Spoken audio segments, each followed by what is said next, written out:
you worked for Brietbart for a little bit. Yeah, I remember that. You've said the B word, so everyone will get super nervous now. The only thing I knew about Milo Yiannopoulos and the only thing I really knew about Brietbart, he was cozying up to alt-right people, but telling people like me who work at his website. I was CC'd in on an email from Steve Bannon, and it basically was what people said. It was like, they wanted to recruit people to just sort of bring kids the dark secret about the progressive movement. The Rittenhouse stuff. When that verdict came out, I think even I got an email. Yep. Welcome to episode 6 of Bridges. I'm joined by an old friend, Richard Lewis, today. Excited for this episode. What's up? Yeah, what is up? It kind of came together at last minute, didn't it, really, this one? It did, yeah. So, I haven't seen you in... Last time I saw you was Vegas. What was the first time we interacted with each other? Do you know? The very first time, I want to say... because I knew you online, and obviously in StarCraft you had that. Or I said, when I think interacted, like online. Like, when was the first time we interacted online with each other? Oh, online. It would have been, I'd probably hit you up for an interview or something, like when I was a journalist. And then I remember meeting you for the first time, was at a Take TV event. I do remember that. Yeah, and that was where we did an interview. And what was interesting about that interview, broadly speaking, was I think you were already pivoting away from esports. You were already like, you 50% of that interview, I think, was kind of like political. When I say pivoting away, I mean in terms of what interested you. Oh, sure. And that was because I think you'd had a bit of a scandal. You'd been removed from a team. I can't remember which one. It was Root, was it?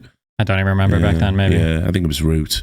And it was like you'd said something naughty and solo queue or whatever. It was silly. And that you got removed. And basically, we were doing an interview because I think I wrote an op-ed sort of defending you, saying,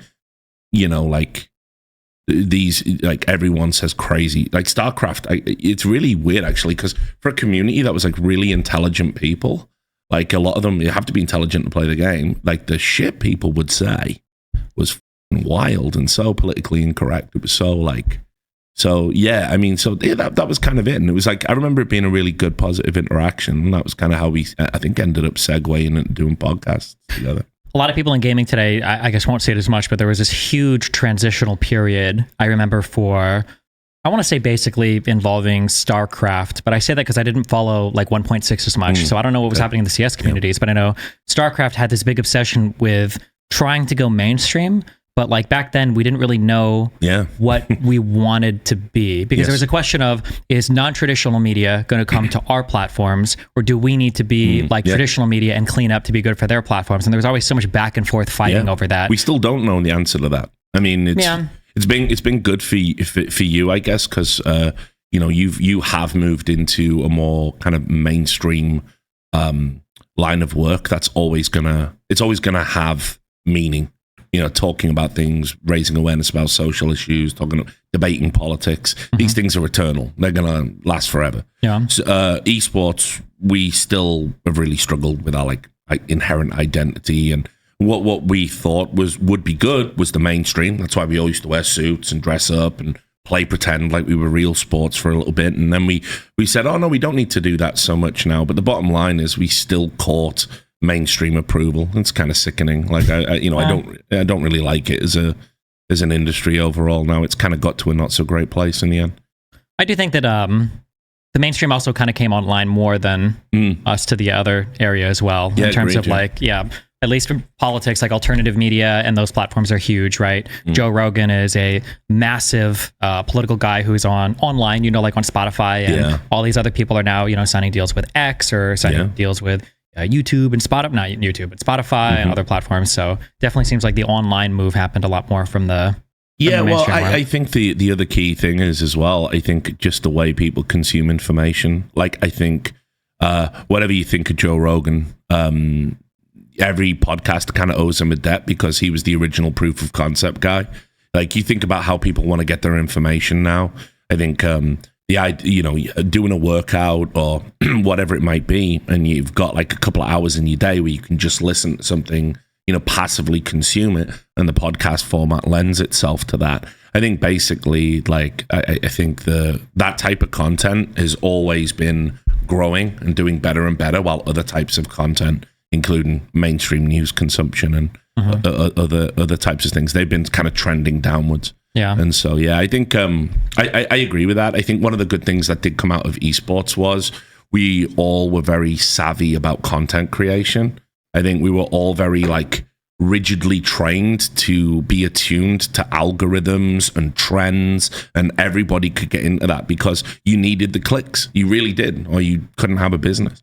So I think that's why a lot of the esports people that went on to do content actually did so well, because we were in a very content-driven industry. Yeah, for the ones that made it, yeah. For the clicks, I remember the funniest thing would always be like fighting against certain streamers. Like you never wanted to lose a game to me because it would show up on my YouTube, or people like Dexerto, like you'd be like, fuck, like you would have like professional players who like, it was so funny. I remember when I lived in Warsaw, we're in like a gaming house and stuff, and there's a lot of people that are playing, and you'd see a guy like on the computer, and more or somebody else, they'd be like playing as hard as possible. You'd be like, holy shit, like is it like is there a Korean guy on the EU server, or like is this like a tourney game? Is he playing some online tourney or whatever? And it's like, no, I'm playing against this fucking streamer YouTuber guy, and I know that if I fucking lose, this game's going on his YouTube channel, so it's like the hardest game they're playing in their entire fucking life. Like their life is on the line for this particular game. It's fucking hilarious. Yeah, I mean, I love that time. I think that was probably the sweet spot for esports in terms of content. Yeah. I will say it's funny the differences in like dollar amounts back then though and now,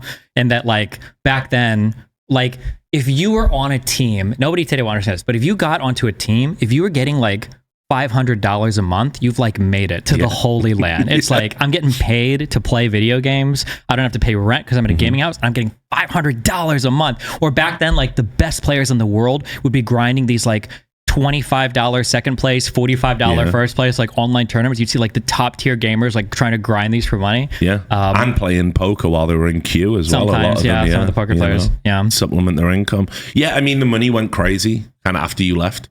We ended up with like mainstream esports athletes were on like, in CS, like $40,000 a month, and you keep all of the prize money, and there's sponsorship deals and endorsements, and it's just wild kind of where it got to. And as we've seen, totally non-sustainable the entire time. So okay. Before we go too much further, who are you? I just realized I didn't introduce you to anybody. I just assumed a whole bunch of history. Don't worry about that. Introduce everybody. Well, Richard Lewis.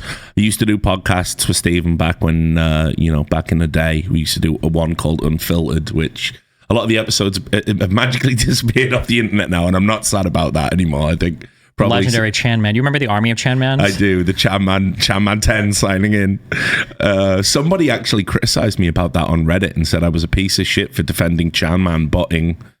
Like he had 10 bots or something. Something like that. Yeah, that was funny. Just to get upvotes on that Hearthstone podcast he did. And I can't imagine anyone being angry about that 10 years later. But anyway, so I used to do podcasts with Stephen. I'm an esports journalist. I also do write about politics now, occasionally stream that stuff.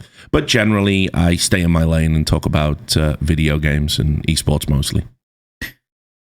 How do you think that, so I haven't been in esports for a long time in terms of following stuff. So back when League came around, and then like you got your A-tier sponsors coming in, your big companies, your car dealers, your Coca-Colas and everybody coming in.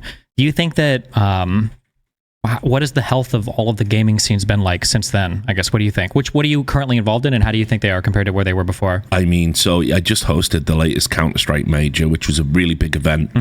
I came out of retirement to do that because, I didn't... there's been a problem in the sense Saudi Arabia have taken over in esports. And obviously I'm ideologically opposed to any sort of state that would infringe on people's, human rights. And because it is a state-owned entity, for ESL and the Savvy Games Group, you've got, MBS is the chairman of the board. Like, he's making the decisions. Same guy presses a button, more bombs on Yemen, is the same guy saying, okay, more money into this ESL league. So I kind of retired because I didn't think we were going to get an open circuit ever again, but then we did. And so I came back to host that event. But I mean, we're still in a weird spot. Like, it was, first we had to sell out to the big companies came, like you said, and they came in and they put a bunch of money in, but then they didn't get any return on that investment. So they went away. But that's okay, because we had gambling. So gambling will dig us out of the hole. And then it was crypto. And then, okay, crypto will dig us out of the hole that the gambling sponsors have left us in when they've gone. And then it'll be NFTs. And then kind of where we're at now is because we've told so many lies about how successful esports is and how much money it makes, we basically have to be bailed out by Saudi Arabia, China, like terrible regimes around the world. And a few of the, the Qataris are involved as well now. And it's like, unfortunately, we never took an inventory of how many real paying fans we had. Mm-hmm. I'm sure you remember back in the day, like with OGN and stuff. Remember how like people had to pay to get like the VODs above 360 if you wanted to watch like replays? Mm-hmm. And that was a sustainable business model for them in South Korea. But there's not really anything like that now. If you say to the average esports fan, would you pay $5 for an esports broadcast? They say no. But would you pay $5 to watch XQC? They say yes. So I don't know why that is. It's a very weird phenomenon, but on average, the average sports fan spends $50 per year on a sports team they follow. The average esports... Did you say $50? 50, yeah. Okay. Which is... I thought that was kind of freakishly low, but the average esports fan is $5. So it's like, we just never really monetized our huge audience. And this big number good thing was a myth. I feel like the one of the big fights that used to happen all the time in these communities was you had half the people that were on the side of, we just need the best, most authentic players that are the top of the game fighting over and over and over again. And people will come to watch the best of the best. And then on the other side, you had people like me who would say that, well, I think that the success of these events is actually carried a lot by the personalities. I think the personalities are unbelievably important. And that was a big fight back in the day. Mm-hmm. I feel like, without knowing anything about sports or anything, I feel a little vindicated because I feel like when you look at the world of, I could be totally wrong on this, so do you watch MMA or UFC or whatever? Yeah, of course. Yeah. I feel like a lot of those big personalities were huge carries. Like, I don't know fuck all about early MMA or UFC, but I know who Ronda Rousey is. I know who Conor McGregor is. Like, a lot, obviously right now, for better or for worse, we're seeing some of the biggest paydays in the history of all of boxing because of the Jake Paul or Logan Paul or whichever one is. But both of them, you're seeing these like huge. I feel like for whatever reason, esports' unwillingness or inability to build around some of the content creators themselves, and that includes pro players, like to get some of these like really funny guys on stage and to kind of like show them and use that as kind of like a revenue generating thing. I don't know why, but it feels like it didn't happen back in my day. I don't know if that's something they've still struggled with or not. But I'd say so. I mean, also as well. I mean, look, there's the elephant in the room is, esports doesn't really generate a lot of interesting personalities. I would say a lot of people who are very good at esports maybe aren't social butterflies per se. And we know from studies as well, there's more people on the spectrum, probably proportionally in esports. But I mean, if you utilize it correctly, listen, Naniwa was probably pretty deep into that spectrum. It was funny watching him shit on people when he would come out of his booth. Yeah, you're not wrong. But I mean, that's so. I think the problem is like people are a little bit insular in general, and then we're very afraid of controversy. We're very controversy averse in esports, which is weird because we are always embroiled in controversies. But people really don't like it. They're terrified of a player saying the wrong thing and they lose a sponsor over it because the business is so fragile at its core. So people don't really want to go to the wall to give big personalities. And I'll also say fans that skew younger, they can't handle trash talk. It breaks their brains. Like they really struggle with it. They get super upset. Like in Valorant, or Counter-Strike, it's like shooting a body is considered bad manners. Teabagging is actually, this is sexual assault. So I feel like there's training that goes into that though. Like I feel like it's one of the big criticisms I've had about content creators where like a guy has, like, I feel like at this point, like if Dream had sex with somebody, it would be like a scandal. Like that's it. Like no rape, no underage, just like if he had sex with somebody, it'd be like a scandal. But I feel like if it came out that like Dream had sex with a girl, he would like have like a 12-page apology a week later on Twitter, and then he would do a YouTube video apologizing for letting his pants down. And I feel like when you do that, you're training them to have that type of behavior. You ever see like, I always use this example a lot, when you have like a kid, if you've got like a 6-month-old child and they run into a table, right? As soon as they fall over, the first thing they do is they look at the parents. And if you have a parent who's like, oh my God, are you okay? Like the child will freak out. But if you like brush it off, whatever, you're good. The kid will, run away. He's okay. And I feel like for audiences, I feel like the exact same type of training happens where if an audience freaks out over something, if you're like, who cares? Like, okay, move on. Then eventually like people will grumble, but then people, they learn and they move on. I agree. We don't do that a lot. And this is obviously just part of a broader, topic, which is the kind of the need to always, like, no one has any private thoughts anymore. Nobody ever wants to just like leave something unsaid. Like, I'm a big believer in none of your business. I wish we could get back to the days of none of your business. Like, it's none of your business which way I vote. But people feel compelled to say this shit publicly because you say the right thing and you get all this engagement and all this positive attention. You say the wrong thing, you might just find a niche and you can grift to them for the rest of your life, like Ian Miles Chong or someone like that, right? So, I think people just don't leave things unsaid. And like you say, I think probably the fucked up thing with the Dream example is, probably for totally consensual, acceptable sex, he probably already has that apology prepped. Like, he probably already has that apology prepped because the new generation, what are we on now? Gen Alpha after the Zoomers, isn't it, or something? Yeah. Which the most ridiculously named generation, like, it's so inappropriate, nothing alpha about them. But they're gonna say like, oh yeah, like he's got a power differential because he's famous, or if he has sex with anyone, how can it ever be equal, and blah blah. And I mean, we're just too involved in everyone else's bullshit, and we're too, as individuals now with the internet and social media and everything else, we're just too geared towards constantly courting approval. And it's just like, that's bled into everything. That's not just esports, that's like entertainment, movies, the works, so yeah, I think social media has changed the landscape on that a lot, and I think that it's frustrating because people point the blame at a bunch of other things. But I think that if like our children meaner today, or our college kids radicalized, or our people whatever, I wonder, like, well, if I could shove a phone into my boomer parents' face for every moment of your life when you were 10 to 18, I bet I could catch you saying a bunch of wild stuff too. Oh yeah, especially if we go back to the 40s, 50s, 60s. Like, there's stuff that I'm sure you said on camera that you'd never recover from. Yeah, but the idea that, like, I'm a little bit older than you as well, so my generation never had to worry about these things. There is a massive degree of empathy. Bullying, for example, doesn't end at school anymore.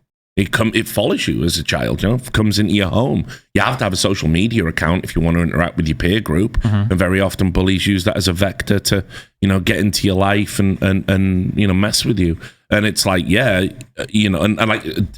seen horror stories in like the news, and I know you shouldn't like cherry pick like anecdotes, particularly if the media is pushing them. But, kids committing suicide because like they think their entire lives over because they've said the wrong thing in a WhatsApp group, or kids aren't using WhatsApp, but you get my point. In some private messaging group, and then it's got leaked, and they're worried about school, and they think it's going to be forever. So they it's like, there's kids I've talked to that are like, I remember I did a conversation once with a bunch of kids online that were like 15 to 17 trying to like Me Too one of the guys because he was like a 17-year-old that had like flirty messages with like a 15-year-old. I think it was like a junior, sophomore in high school. And I'm like, what the are you guys doing? It's time to unplug. This is wild. Yeah. Well, I mean, I remember reading a story. It might have been linked to that actually, because I'm always glued on Twitter. I'm always doom scrolling, so I always catch the tail end of any drama you're in. Now, Well, listen, Elon Musk's rebrand is one of the shittest things. I have to type Twitter because I always feel like I'm going to get porn if I type that in. Whatever, blah blah blah X. Well, because now it's like we're launching xvideos.com. It's like, come on, Elon, dude. But it's like the great thing about the original Twitter brand was that it did have this like cultural export. It's like really clever. It's a bird, it's blue, tweet. Yeah. It's like, you can't. Good branding. Yeah, bro, you can't fucking.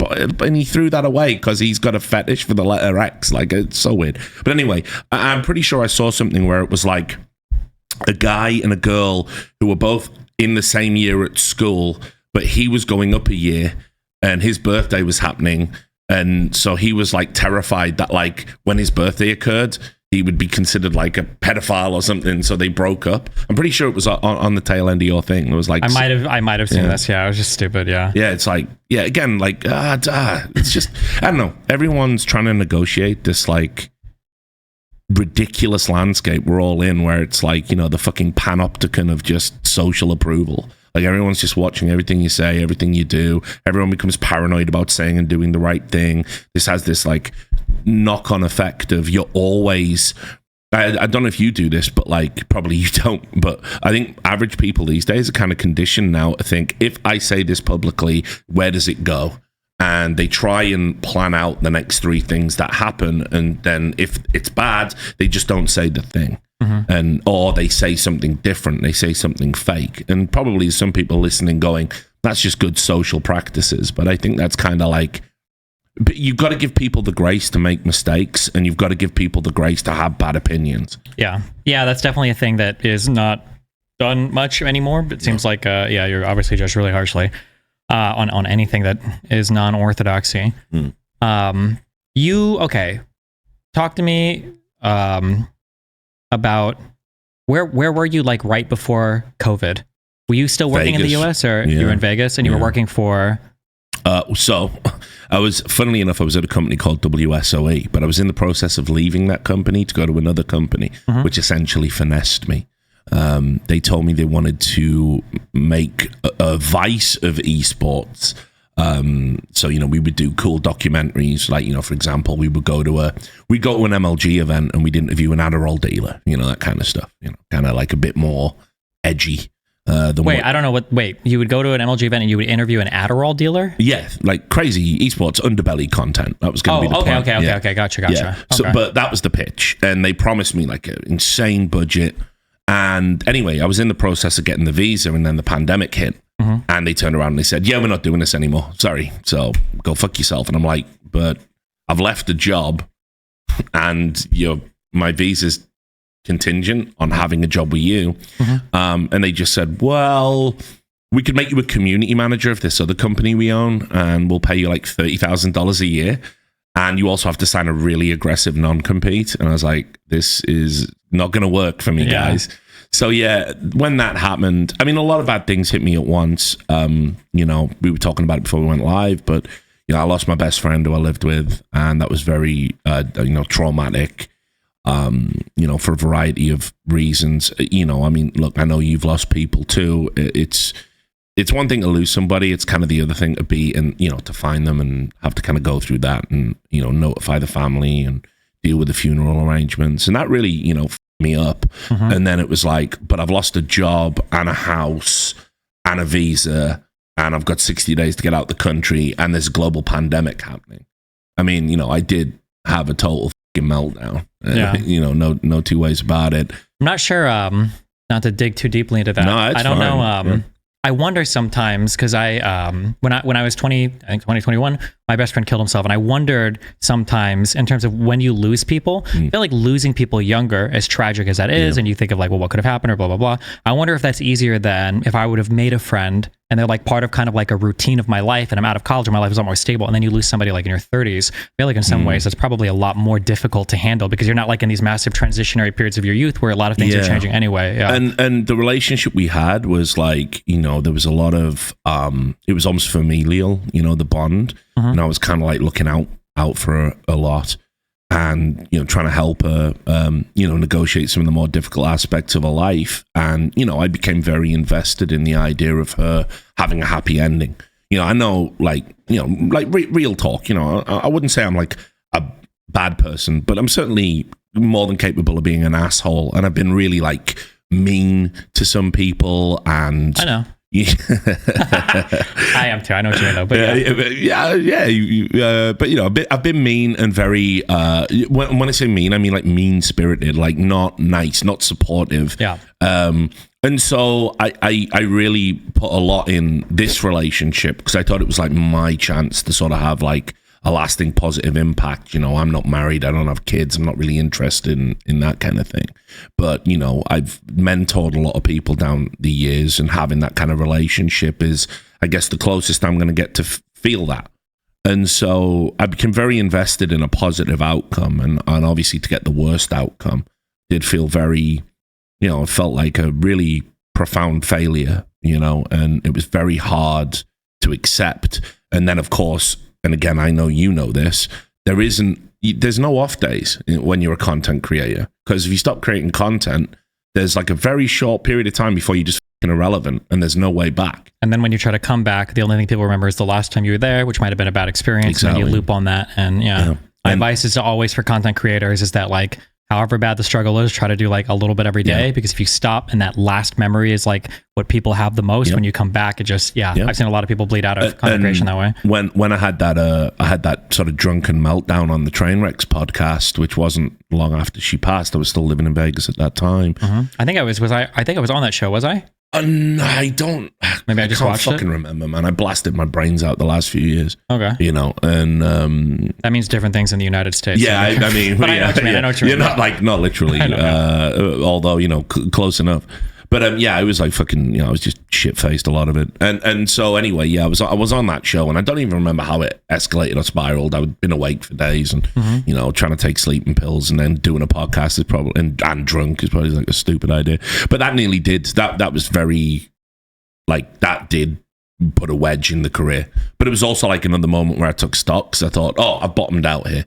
But I saw I hadn't. There was, and like, this was in like 2001? That would have been 2020. 2020, 2021? Yeah, that would have been 2020. 2020, okay. Yeah.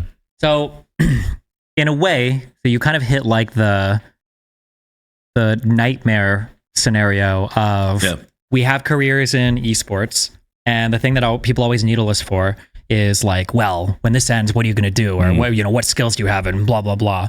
So you lose a close friend, and then COVID happens, which just fucks the entire world up.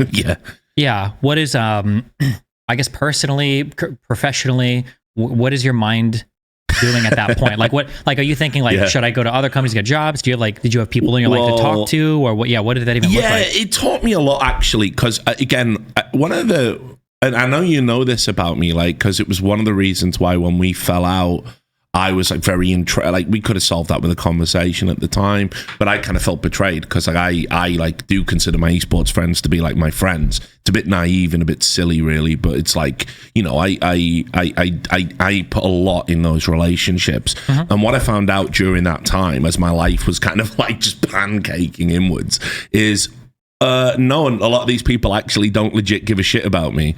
I've really found out who my friends were. There were some people that totally shocked me. I mean, there was like one person in esports that I'm cordial with them, I'm friendly with them, but they like sent me like they found out my address, sent me like a care package to my house, made sure I was like eating, checked in with me, like, really like above and beyond the Call of Duty.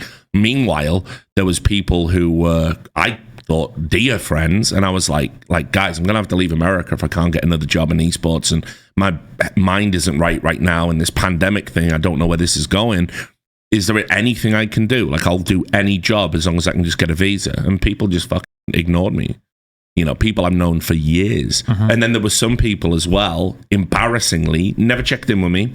They must have known it was happening. I tweeted about it. I'm being talked about publicly. And then they would message me like really trivial things. Like one guy I really fucking cared about and really liked, didn't check in with me at all during that time, and then DM me going, oh, I just noticed Thorin blocked me on Twitter. Could you get him to unblock me, mate? Oh, jeez. And I was just like, that's what you messaged me for, So I ended up going back to the UK because I couldn't get a job in the US. And as I said, and you'll laugh at this, so I all my stuff is on a boat, because, they have to ship it. And so I got into this house that I hadn't seen, because I couldn't leave the country to view it, because then I wouldn't be allowed to come back. This is over in Birmingham now? Yeah. Okay. And so I went there, and I was just in an empty house, sleeping on an airbed. I'm in my late 30s at the time. And I was just lying there, like on an airbed, nothing in the house. And I just thought, this is probably where you kill yourself, actually. Like, if you were ever going to do it, this is the moment. Something that I think I've figured out for online stuff, I used to wonder a lot if this particular job just attracts really horrible people, or because, different people are prone to being on the computer, or maybe they're all narcissistic or whatever. Sure. Something that I feel like I figured out as I've gotten older is I feel like a lot of ordinary, empathetic human interaction is guided very closely by the pretty careful rails that we're on in life. So like the reason why we care about our friends and our coworkers so much is because we see them every single day, and we live in communities with them, we do things with them. That physical interaction is really important. And that when you hop into online worlds, even up until I was 30, probably 31, 32, like my thought is like, man, these motherfuckers are not loyal. Like, these are just the worst human beings ever. But I think it's that the transience that happens as a byproduct of you just never seeing each other, except for when you're like working on online stuff. I think it does weird things to people's brains. And then I think it's especially sad that in this industry, like you said, there's no like forged path to follow. No. So if you don't have a job during COVID and then you're going back to the United Kingdom, which is already bad enough. Jesus. Yeah, I know, right? Yeah, and it's like, what the f do you do? Well, where are your friends? Well, I don't know. Give me a world map and I can point them out all over the world, or I can show you servers that they're in. But if you're not actively working or creating content, all of your other friends are, and your relationship is to somewhat like based on that, right? Yeah. Like I think that at a time, and I think now, like you and me were friends or friendly or whatever, but even at that point, most of our interactions were like, we're on a podcast together. We're going to a tournament together. You're casting Splice and I'm seeing you. Yeah. And then when those things stop, like everything can just shut off. And yeah, especially from an individual, from your perspective, it's like, Jesus Christ, these people like never liked me. And then, but I think what's actually happening is just like, because we don't see each other in real life, it's just such a different type of experience. And then when you do find yourself needing some kind of physical connection, it's like, I don't know what the I'm even supposed to start with. Really profound, like existential crisis. And obviously on top of that, you then, we had the pandemic. So, you're trapped indoors with just your thoughts. I mean, I went back to Britain right in time for fucking like lockdown. Yeah. Right. And which is the pandemic was the ultimate amplifier for wherever you were. A lot of mental because illness, if you were having a really good time, some people, it was so funny because I talked about work from home. There are people that email me who are like, work from home was literally the best thing that ever happened to me. I get to hang out with my wife all the time. My friends and I are coming over watching movies. Like I'm working from home on my shit. It's the coolest thing ever. And then other people would email me and they would be like, the only person that I ever interact with is when I see the back of the head of my DoorDash driver as they're leaving my porch, and I haven't seen a single another human being in like 3 months, and I hate myself. And it's like, holy Jesus. So if you were, and then especially you coming into that, I can only imagine the rough time where it's like, fuck. Yeah, I was kind of like reconnecting with all of my friends back home as well, my real life buddies that, I mean, shit, man, I've been living in America for 6 years at that point. I hadn't seen them a lot. And so, married, kids, whatever it might be, like they've got different, priorities now as well. But I mean, like, the friends I've got in my life are like, they're old friends. So it was like, it was good to pick up and they kind of did what they could. But, obviously during lockdown, that was like the craziest because it was like, we're just doing this really arbitrary, silly thing. Where, in Britain, it was especially dumb. We had Boris Johnson say for Christmas, because he didn't want to lose votes, he didn't want to be unpopular. He said for Christmas, you can only mix 3 family lines and no more than 15 people. And it's like, where's the fucking science in that, bro? Like, it was crazy. So yeah, we did it really weird. And, you classic memes, got a license for that, all that bullshit. But we were like, you could only go shopping once a day, or you could go outside to exercise once a day.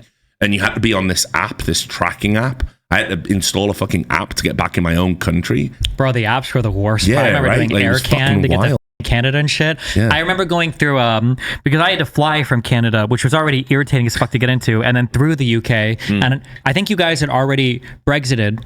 Oh, sure, yeah. So you guys had like a whole other different, you had like a yellow and red alert depending on the countries you came from. So you had to like lie about where you were flying through, or else they would like fuck you. Oh my God. Yeah. Oh, all of the traveling around at that time was unbelievable. Holy shit. It was horrible. Yeah. And like I say, just the idea as well, like you had to install this app, fill in a form, give an address when you re-entered the country. And if they came round to the address you put down for 2 weeks and you weren't there, you could get up to 10 years in prison in the UK. Me and my ex were in Amsterdam. Right. I didn't know that shit was real. I remember that, this is a long, stupid story, but basically I met a streamer guy and he gave us drugs and I'm like, Amsterdam drugs has got to be the best thing in the world. Pretty sure he gave us like methamphetamine or something. It wasn't, we thought it was MDMA. It wasn't that because we were high for like 20 plus hours. And I remember at the tail end of us, so obviously it was fun for a little bit, but time was slipping by way too fast. And then 12 hours later, we're still really high. And I messaged this guy and I'm like, hey, what's going on? Because like, yeah, I've done lots of MDMA in my life. I'm not supposed to be high. And he's like, oh no, trust me, this is really good MDMA. You might be high for like a whole day. And I'm like, this guy's a retard. I'm actually yeah. And we were kind of freaking out. I think like 24-ish hours later, we're starting to come down and we're like in this room high. And then there's a knock on the door. Yeah. And it's like the Amsterdamian, whatever the you call them, police show up. And I'm like, hey, what's up? And they're like, oh, and I think me and my ex had just come back from like going to a bakery and grabbing something. Yeah. And they knock on the door. I was like, yeah, what's up? And they're like, oh, hey, we're just checking to make sure you guys are still here because, it's illegal if you leave your hotel room in like 3 days since you land. And we're like, oh, yeah, we haven't gone anywhere, whatever. And you're like, man, my ex are like high as still, again, like 9 a.m. And I was just thinking like, oh my God, I was like 30 minutes away from like being internationally arrested in this godforsaken fucking country by these, what are they, Dutch? It's Dutch motherfuckers. Dutch, yeah. Me. Oh my God, I was so scared. Yeah, I was like, holy shit, if they would have showed up 30 minutes earlier, I was because we'd left. Yeah, because apparently once you went to a new country, you were supposed to stay in a hotel room for like 3 days or 7 days. Who does this? Yeah, what? And it was different every country you went to. Every country had its own set of rules. Oh my God. Yeah, the pandemic was fucking psycho shit, bro. Like, I mean, look, I get it. Like, everyone was trying to muddle through and just do the best they could because it's like, it's the first real, in my lifetime, again, it's the first real test we've had of a serious virus like that. But yeah, nobody, this is what I hate about the dialogue around COVID. Like, let's not pretend anyone aced the test. Like people say New Zealand, you can't count that as a serious country. Oh, you're going to take us as an island? Well, no, because we're an island and we fucked up. Everyone was getting COVID. But I mean, like, it's just, the type of population it has, where it is geographically, levels of tourism. I feel like the only reason I'll give props to like New Zealand and Australia is because I feel like at the very least, they went hardcore on their shit. Yeah. And you know what? If you want to go hardcore and do it, then fucking do it. But like you said that like you guys did a lot of stuff, bro. The United States, every state had its own thing. We were like, you can have gatherings, but it's got to be like 20 people or less. And it's like, does COVID look for 21 people in a room before it infects somebody? It was just like the most random, like arbitrary wild ride of restrictions and shit in the world. And it's like, what the is even? Yeah. So, if you want to do it, be crazy, totalitarian, whatever the at least do it all the way. And they had the results to show for it. But then Australia went hard in the paint and they still had like a lot of cases. They had a few, but they killed it pretty quickly. Like when they like Australia, when they started, there was like their cases came up and they're like lockdown and you're like, okay, well, yeah. I mean, it definitely works. I mean, I remember watching a video during the time where it was like someone in China getting welded into their house. Do you remember that? They were like screaming and it was just guys in like the hazmat suits. They went on some insane lockdown shit. They were like weeks. That was the mega lockdown. There was like stories coming out and you never know whether it's disinformation or not because obviously like it's not very transparent, the kind of Chinese news cycle, and people do make up stories about China for their own ideological reasons. But I definitely remember reading like on more than one occasion like someone had dehydrated because they got like locked in a building during lockdown or something. No idea if that's true. COVID lockdown. People in France die apparently. Old people die when it gets hot outside. What are you going to do? But yeah, you can fix a lot of problems if you're willing to take away people's freedoms. I mean that goes for anything. Which is why they shouldn't have banned slurs on battle.net. True. I agree. There we go. Bring it back. See, it's all the way back now. Okay. So your life is kind of falling apart. A lot of stuff going on. You come back to well. Not fell apart, falling apart, because it can always get worse, which you said you discovered. You realized that. Sure. So you're back in the United Kingdom. You're kind of reconnecting with people over the lockdown stuff. They're older real life friends who I imagine a lot of them now have are into their careers and have like families and shit. Yeah. What is your mindset there? Like, what are you thinking? Like, well, I need to transition out of this world, or I'm going to drink myself to death because this, or I need to find a way back into esports. Like, well, I guess what is your next step? What are you thinking in your mind? Okay, well, let me answer it by asking you a question. Yeah. Do you feel a degree of sunken cost fallacy towards what you do every day? Yeah, absolutely. Right. Even back when I transitioned out of StarCraft to the dreaded League of Legends, and I saw my viewership dip hardcore for the first time, I was like, whew, okay. My mind was always like, okay, well, fuck, if I don't make it here, I learned a lot of stuff. Maybe I can transition to some kind of PR, marketing, advertising, some other bullshit that's tangential or whatever. But yeah, the idea of starting over in traditional work just seems... Yeah, and so it was exactly the same for me. It was a little bit different because I was known for journalism and that all the other stuff was peripheral.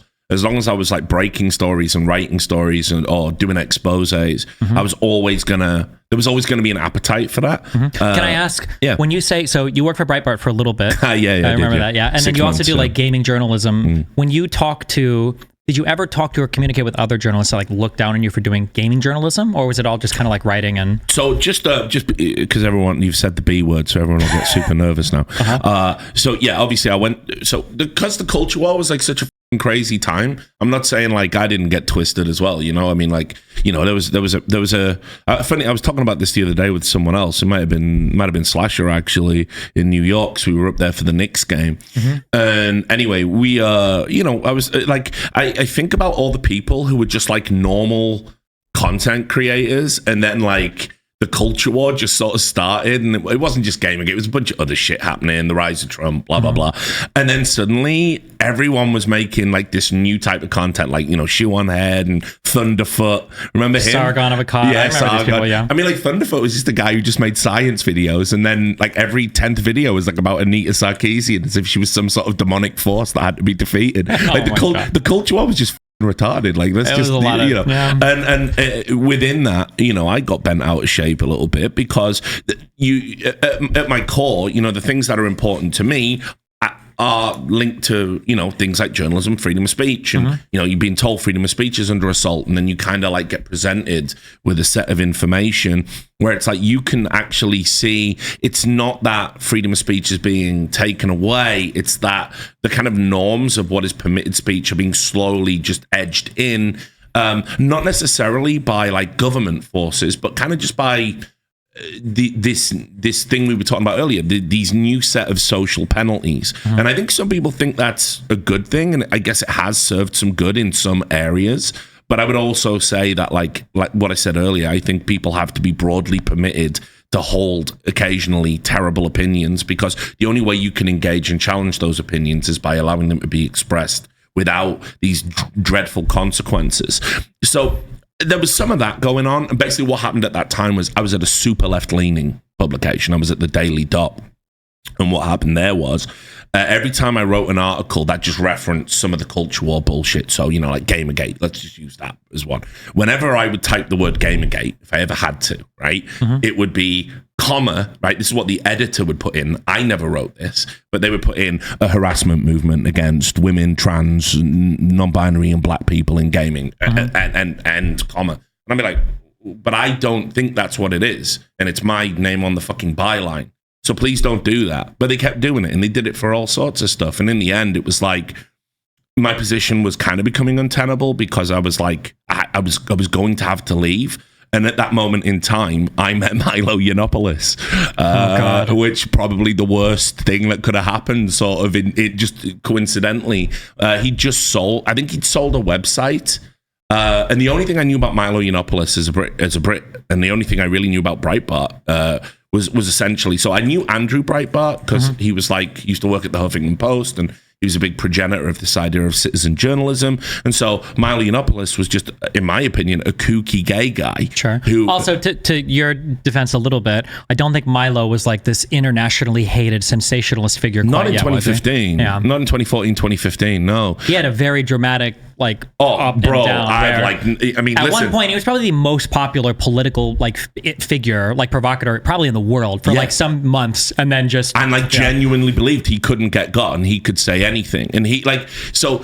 the funny thing is, it's not even the outrageous Nazi shit that sunk him. And what do I mean by that? Well, you know, he was cozying up to alt-right people, but telling people like me who work at his website, oh, no, darling, don't worry about it. There's no, we don't really talk to Nazis here. That's what the lefties want you to think. And then it's like, after we left, we saw him on like BuzzFeed, like singing for Richard Spencer while Richard Spencer's doing like a fucking Heil Hitler in the crowd. I'm like, bro, like, what the fuck, man? Because you have to understand, like, he came to me at a time in my life, and he was like, you know, again, he was just a funny gay dude, and he'd be like, oh, darling, you know, yeah, the Daily Dot have done this to all their best journalists down the years. We're going to start this new tech vertical at Brietbart. It's going to be infinitely funded, and you should just come. And I'm thinking, well, I know Breitbart's right wing, but he's gay, right? And the other people I'm working with are like, you know, there's a dual heritage Pakistani immigrant, and I'm pretty liberal, right? I'm a lefty. I'm a card carrying lefty, so this will be okay, actually. And it wasn't okay. I mean, like, the things that I am a little bit ashamed of, it's not the critiques of social justice I wrote, because I did write some stuff about that, and even though I was broadly talking about esports mostly, but there were a few stories they hit me with as well, where it was like, write this one up for us, and it would be like, oh, lefties are banning fireworks because war refugees is upset about it. It's political correctness gone mad. And I think I was very close on the line to being like one of those like demagogue grifters, but I definitely didn't go over the threshold. I was able to sort of see it for what it was. And do you ever watch The Wire? Yeah. Sometimes I feel like, especially when moving to new industries, and it feels so embarrassing because you'll be so knowledgeable in your industry. I would hope, I'm sure that at that point, if like a team owner came to you and was trying to like sell you on some bullshit, you'd be able to sniff it out pretty quickly. Yes. Right? Like Stringer Bell is going to know somebody's like trying to sell him bad drugs or they're lying to him about some street related thing. But as soon as he starts working with a political guy in like a totally new industry, he gets taken for a ride like he's a fucking moron. Yeah. And that idea of like being really knowledgeable in one industry, this has happened to me a couple of times as I've gotten more into like working with political groups or people where I realized like months afterwards, I'm like, holy shit, like did I just get completely swindled? And I'll go back and I'll look and it's like, this guy said that he had experience working with XYZ. Like, this didn't mean anything. What the f was I thinking? Yeah. And because you overestimate or you accurately assess your competence in one area and you're like, okay, well, I can probably sniff out bullshit in other areas. Like, wait, oh my God. And you feel like such a moron and it feels so embarrassing. And that was the humiliating. grift, right? Because it was like, I was CC'd in on an email from Steve Bannon. And it basically was what people said. It was like, they wanted to recruit people to just sort of bring younger people into the orbit of Big Con, like the conservative media. I had no idea that was the plan when I was being hired. I just knew I couldn't work at this lefty publication. So they were censoring my shit and changing words and putting words in my mouth and fucking with my byline. The irony is that also happened a little bit at Brietbart too. There was nowhere really to hide. Yeah. But yeah, I got played, and I saw the email chain and Steve Bannon just said, go get this guy. And it was talking about me. Because they thought esports would be big, I guess, for a big, draw in the culture war recruitment, kind of like the World of Warcraft gold trolls that he was also using for engagement. So, yeah, that was a weird time. I mean, because I don't, broadly speaking, none of my politics even go that way. Yeah. It is a different world.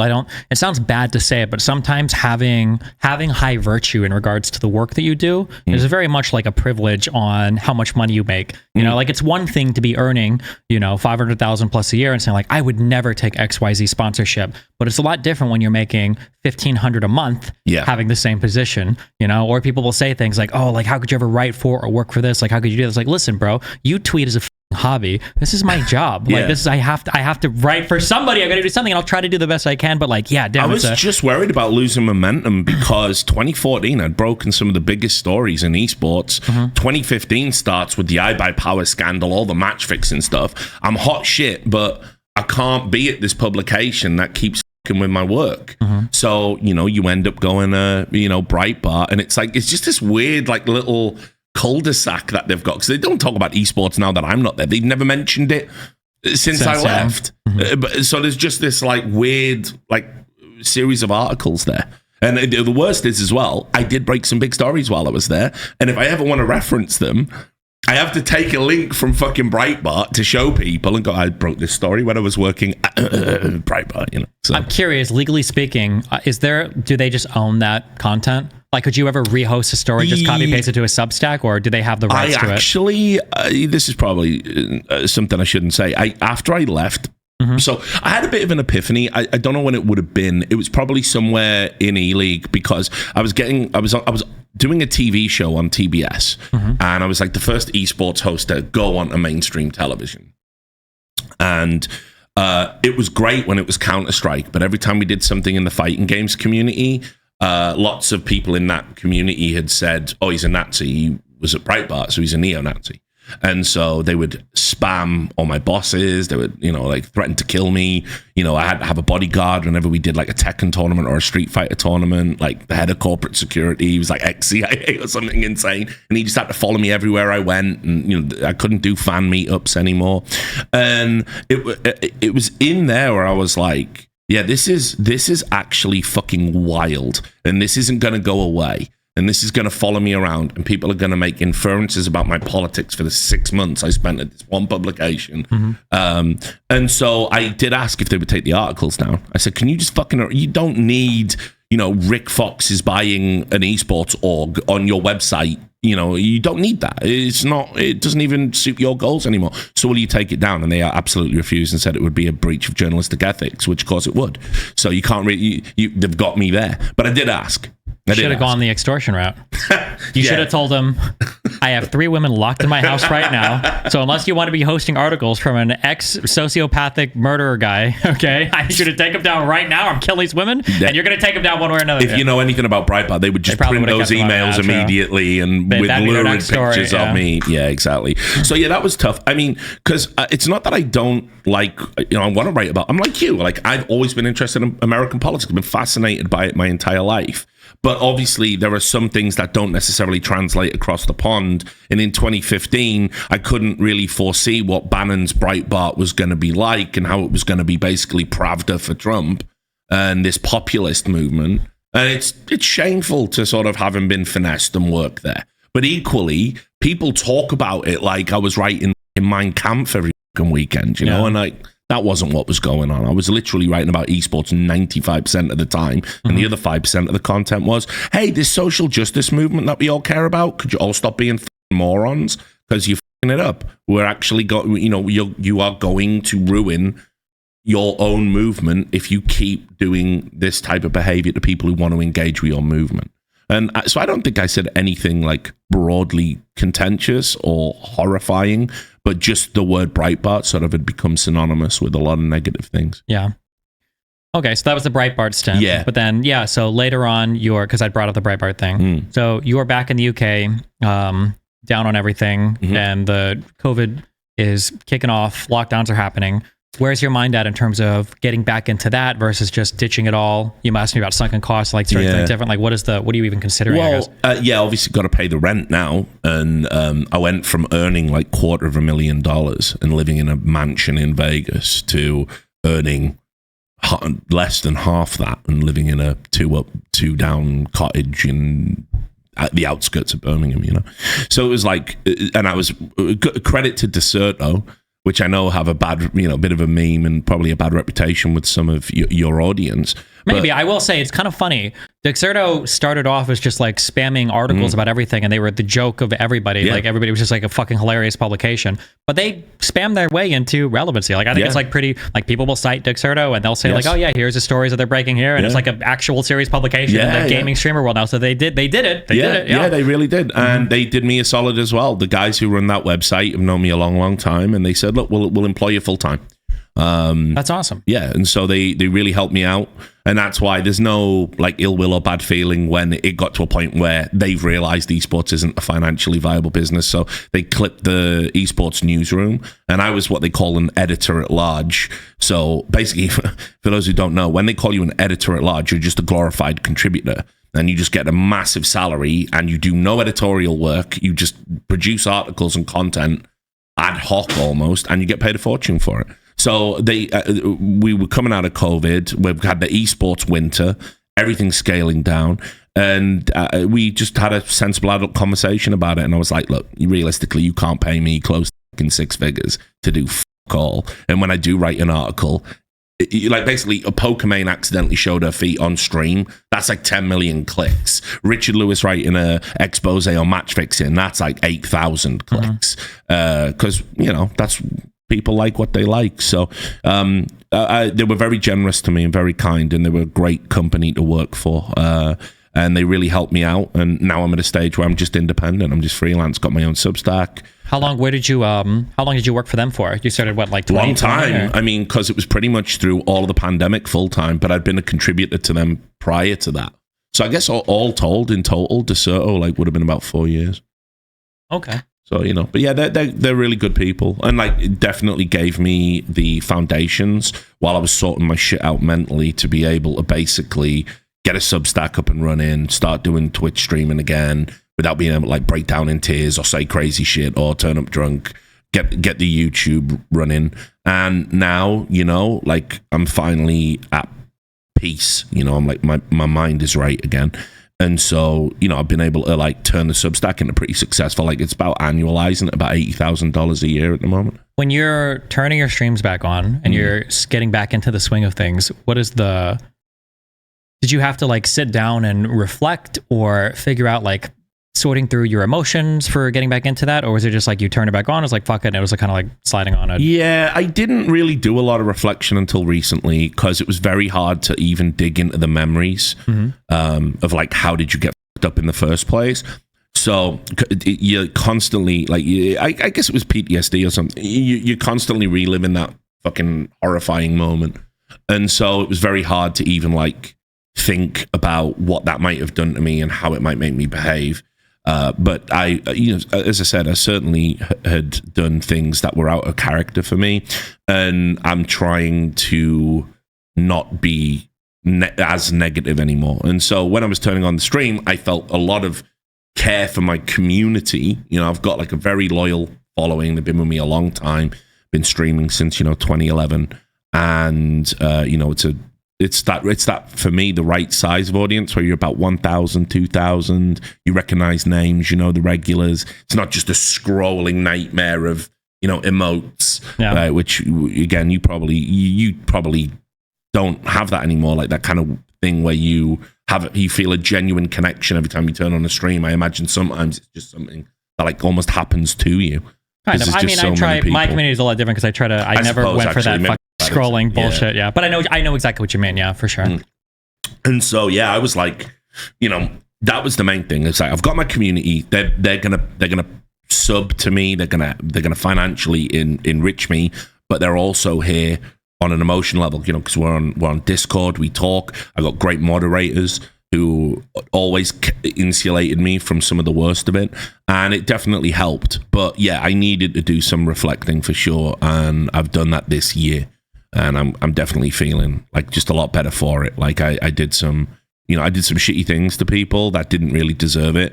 I was caught up in this crusade where I was like planting my flag and like, Saudi's taking over esports, guys, and look at me, I've turned down all this money and I'm so great. And it was like, I watched some of my colleagues and friends take that Saudi money, and instead of just saying like, okay, well, they're going to make their own choices, which is what I pretend, I think, I made some people like the faces of like the Saudi takeover, that like just like everybody else, they're just trying to earn a crust. And who the fuck am I? So I did that to like a few esports people where it was a bit mean, and it was because I was very caught up. I thought I'd moved on from my bullshit, but I just hadn't.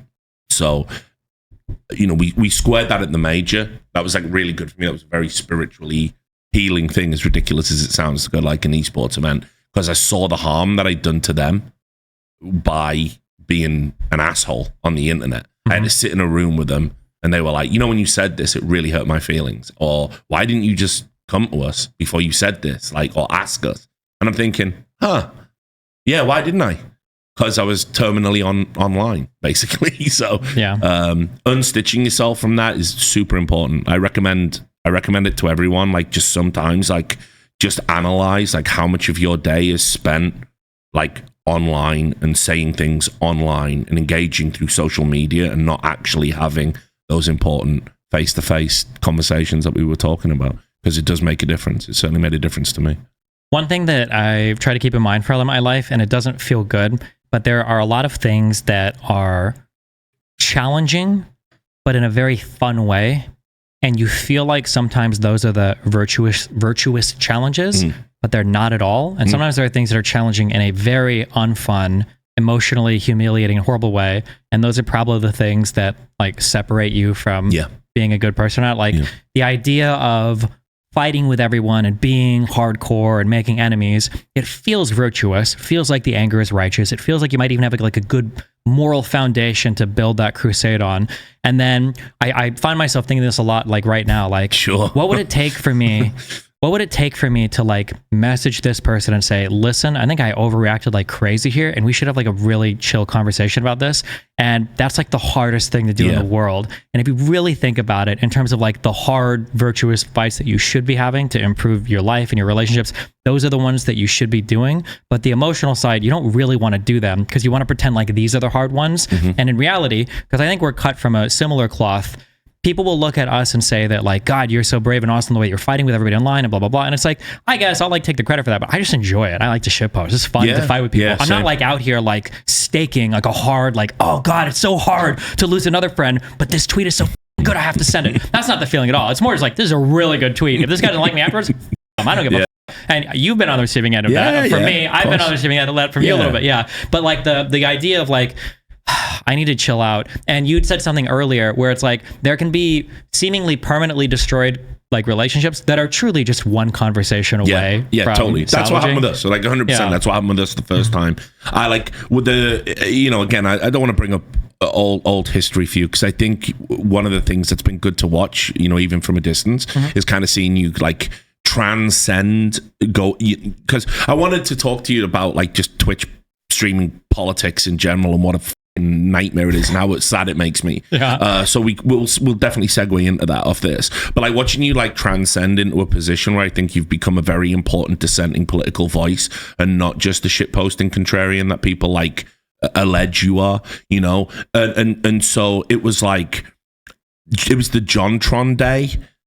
I remember that. Yeah. And it was just like, it never entered my mind for a second that maybe you weren't having a good time, right? Like maybe like you were being attacked and it was stressful for you. So when obviously John, you know, not JonTron, but Total Biscuit said like, no, JonTron's just an idiot. He's not like a racist or whatever. And I sort of said, listen, Stephen, probably he is just an idiot.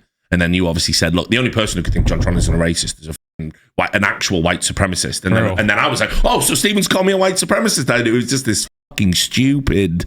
If I had been more empathetic to you, I would have probably like DM'd you and said, bro, I'm sure you're having a day. My bad. I shouldn't have dogpiled you in public for good boy points, you know?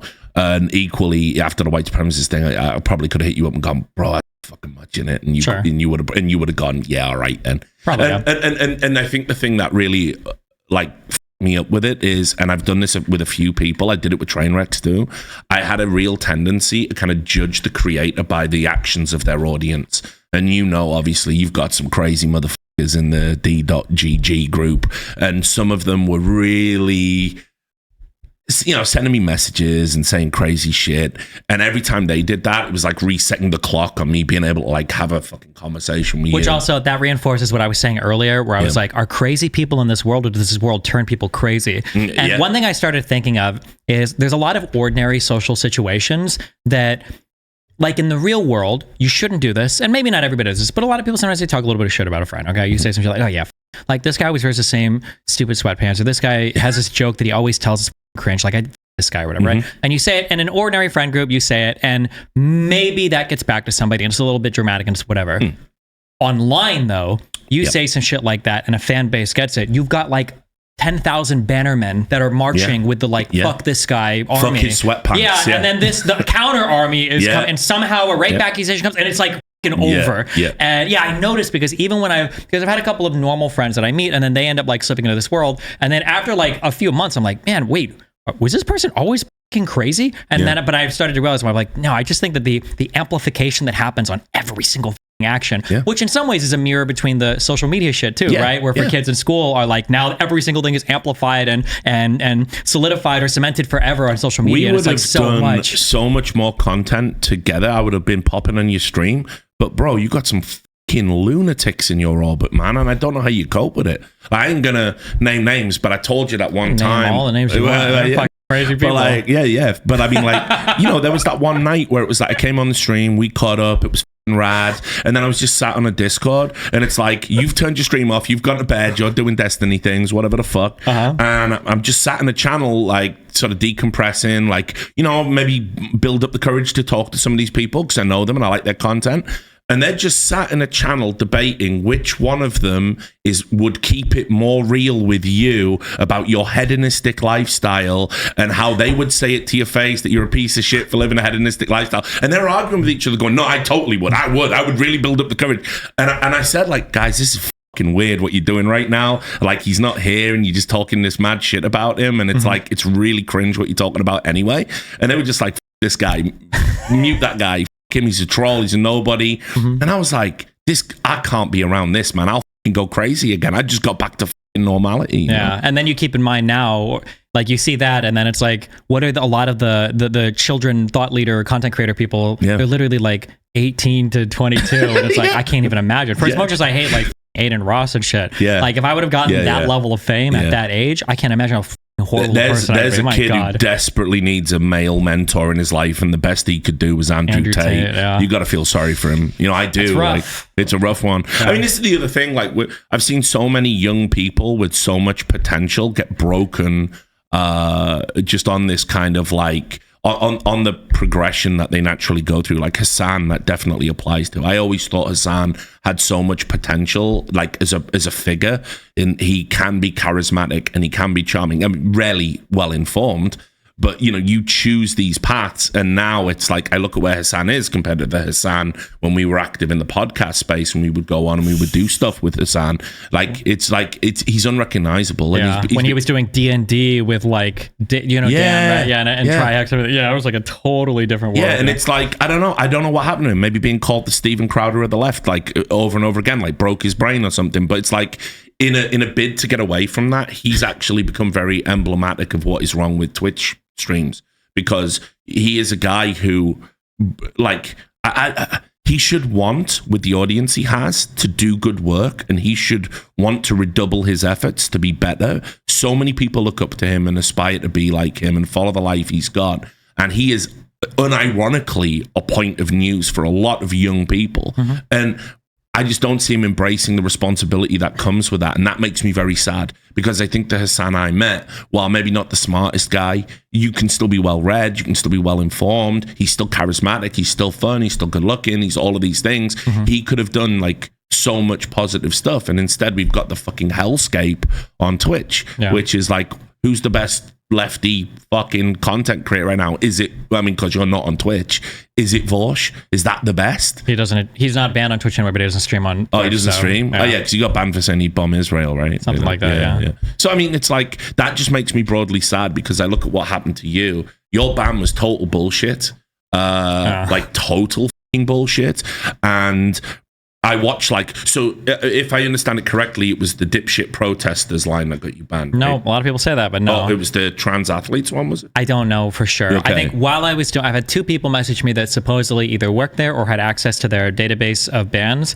And the two people told me independently that the reason why I was banned was because when I was fighting with, it was during the trans athlete thing. And I think I said something along the lines of like, don't argue with like the trans activists on Twitter. These people are subhuman. And I think their interpretation of that was that like he's saying all trans people are subhuman. Right. So that was like a hate speech. So they banned you for hate speech, essentially. Yeah, right. Well, okay. Because I mean, look, what I was going to go on to say, because I'd always assumed it was about the dipshit protester line, which clumsily worded, but I would also argue a lot of Americans like the Castle Doctrine. I still stand by it. Yeah. I think you have a total right to defend your shit. Yes, if people are going to come burn your shit down, then fucking roll out. Yeah, completely agree with you.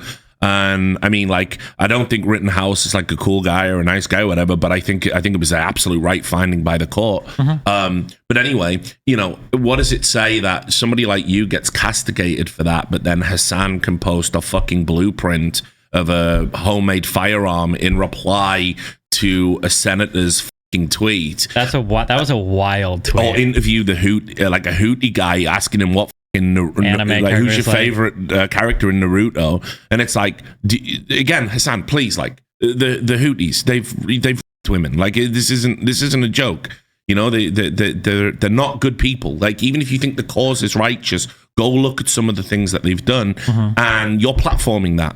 And Twitch told me that was bad, and you had to be banned and unpersoned if you ever did anything like that. So I don't know what the we're doing on Twitch. It's a deeply unserious platform for politics, and it makes me very, very sad to see where it is right now. Maybe, yeah. I think it's just a reflection of the larger like political narratives, kind of like what's acceptable to be edgy on and what's not acceptable. And unfortunately, the really, really far left edgy stuff. Although I think the Israel-Palestine stuff is going to start to walk it back a bit, because I think there's a lot of people that this Colombian stuff is fucking insane. Yeah, there's a lot of people that are looking at it who were on the left, especially because like, my guess is, I haven't looked at the numbers on this, but I would be shocked if I was wrong. Jewish people in the United States are probably going to be more likely to be left-leaning in terms of like social values and everything else. Fair. So yeah, especially for a lot of them to look at like these groups of people who, because keep in mind, we remember, right, in 2016, like the left was the biggest champion of like anti-Semitism. And now those same people who were like, when this guy did this, I know that means he's a secret Nazi.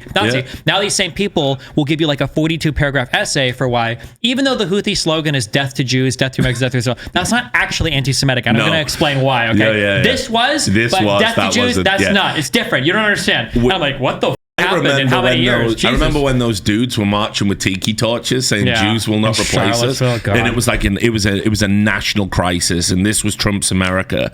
I heard that same chant in fucking New York just the other day.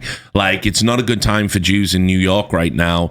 And Columbia University. Yeah, and what's happening on these campuses is like mind blowing to me. It's like, listen, from the river to the sea is the tip of a very anti-Semitic iceberg, and I can't believe people can't see it. I can't believe we've got mainstream American politicians that refuse to condemn what happened on October 7th, but here we are. You know, and it's like, when those dickheads with tiki torches were marching, I said, yeah, those guys, lock them up. I don't give a fuck. That can't be happening. But guess what? I'm saying it about these guys too, and now suddenly that makes me right wing. Yeah, like it's crazy. I hope you're right about people walking that back, because I think the dark secret about the progressive movement and just lefty bullshit in general, they've always been anti-Semitic. I know, because when I was an NUS representative, there was a lot of that. Like, so post 9/11, a lot of weird shit was happening. But I mean, like, and again, what Hasan said about America deserving that was just what you had to say to get your lefty card. Like, you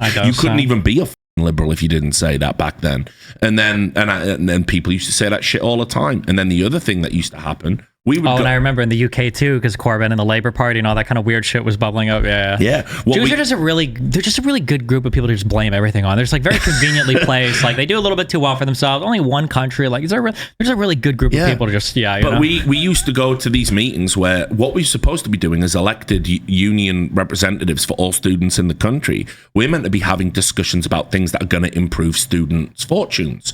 You know, getting landlords that lease shithole apartments for crazy rent, getting the rent down, getting a blacklist of bad landlords, you know, getting better music acts into your student union bar, and getting the price of beer reduced. That's what we're meant to be doing. That's what we were elected to do. Every single meeting, 4 hours on what should the official stance on Israel-Palestine be. And then there would be a sit-in by Trotskyites. And it was just like, I saw what was already happening to the left back at the turn of the century. I remember even, oh God, it's so cringe. Even during the Rittenhouse stuff, when that verdict came out, I think even I got an email from my old college where it was like, we understand this verdict is really traumatic for some of you. If you need to talk to them, it's like, bro, are you serious? You need counseling over what this the fuck? Totally righteous decision. And it's so inappropriate. Why are you taking a stance or a position on something like this? Like, it's just not, back to none of your business. Like, Jesus. What you don't, you're an educational institution. You don't have to trot out coddle or baby and figure out like your particular line. Like, so, crazy. But yeah, I mean, so just to sort of steer it back to the Twitch landscape and the streaming landscape, it's just a real shame the way that it's broken, because I think the right is general. Well, no, it applies to both sides. It's just the sheer volume of grifters now. It's just off the fucking charts, and everybody like leans into it a little bit. Like, it's like, I don't know, like, do you remember old school Jordan Peterson when he was just a dude? Like, you ever watch any of his old YouTube videos? Yeah, his old psychology stuff was like genuinely pretty insightful. I thought it was like pretty decent. I agree with that. And then it was like the internet absolutely broke him. And again, he went through a traumatic experience, you know, and his wife got diagnosed with a, you know, illness, and he had the benzodiazepine detox, which, you know, has really left him, I think, up. His Twitter account is an absolute nightmare. It's like Jesus. It is the motherload of bad tweets, including him posting Chinese milking fetish, thinking it's the CCP operation. You know, just a fiesta. But like, he is like very emblematic of again, he is someone who has credibility in this one field, but the grift doesn't really value psychological improvement. We all like it through the lens of self-help, but what he then is talking about is climate change. He says stupefyingly ill-informed, embarrassing things about climate change every time he opens his mouth on the topic. But because he's earned this like kind of right-wing credibility as being the guy who said no to like pronouns or whatever the fuck, he just gets to say whatever the fuck he wants, and people will just lap it up.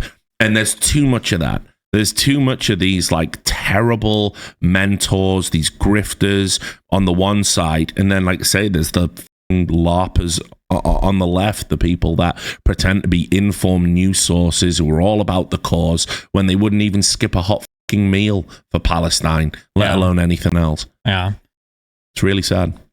It is.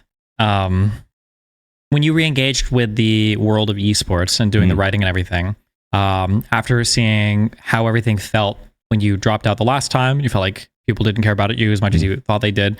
Have you changed the way that you've reapproached relationships? Do you look at people a little bit differently? Do you is there any type of difference in how you approach? I think what I realized this year, especially, but like certainly it was building, is that the work that I did, people think it has value.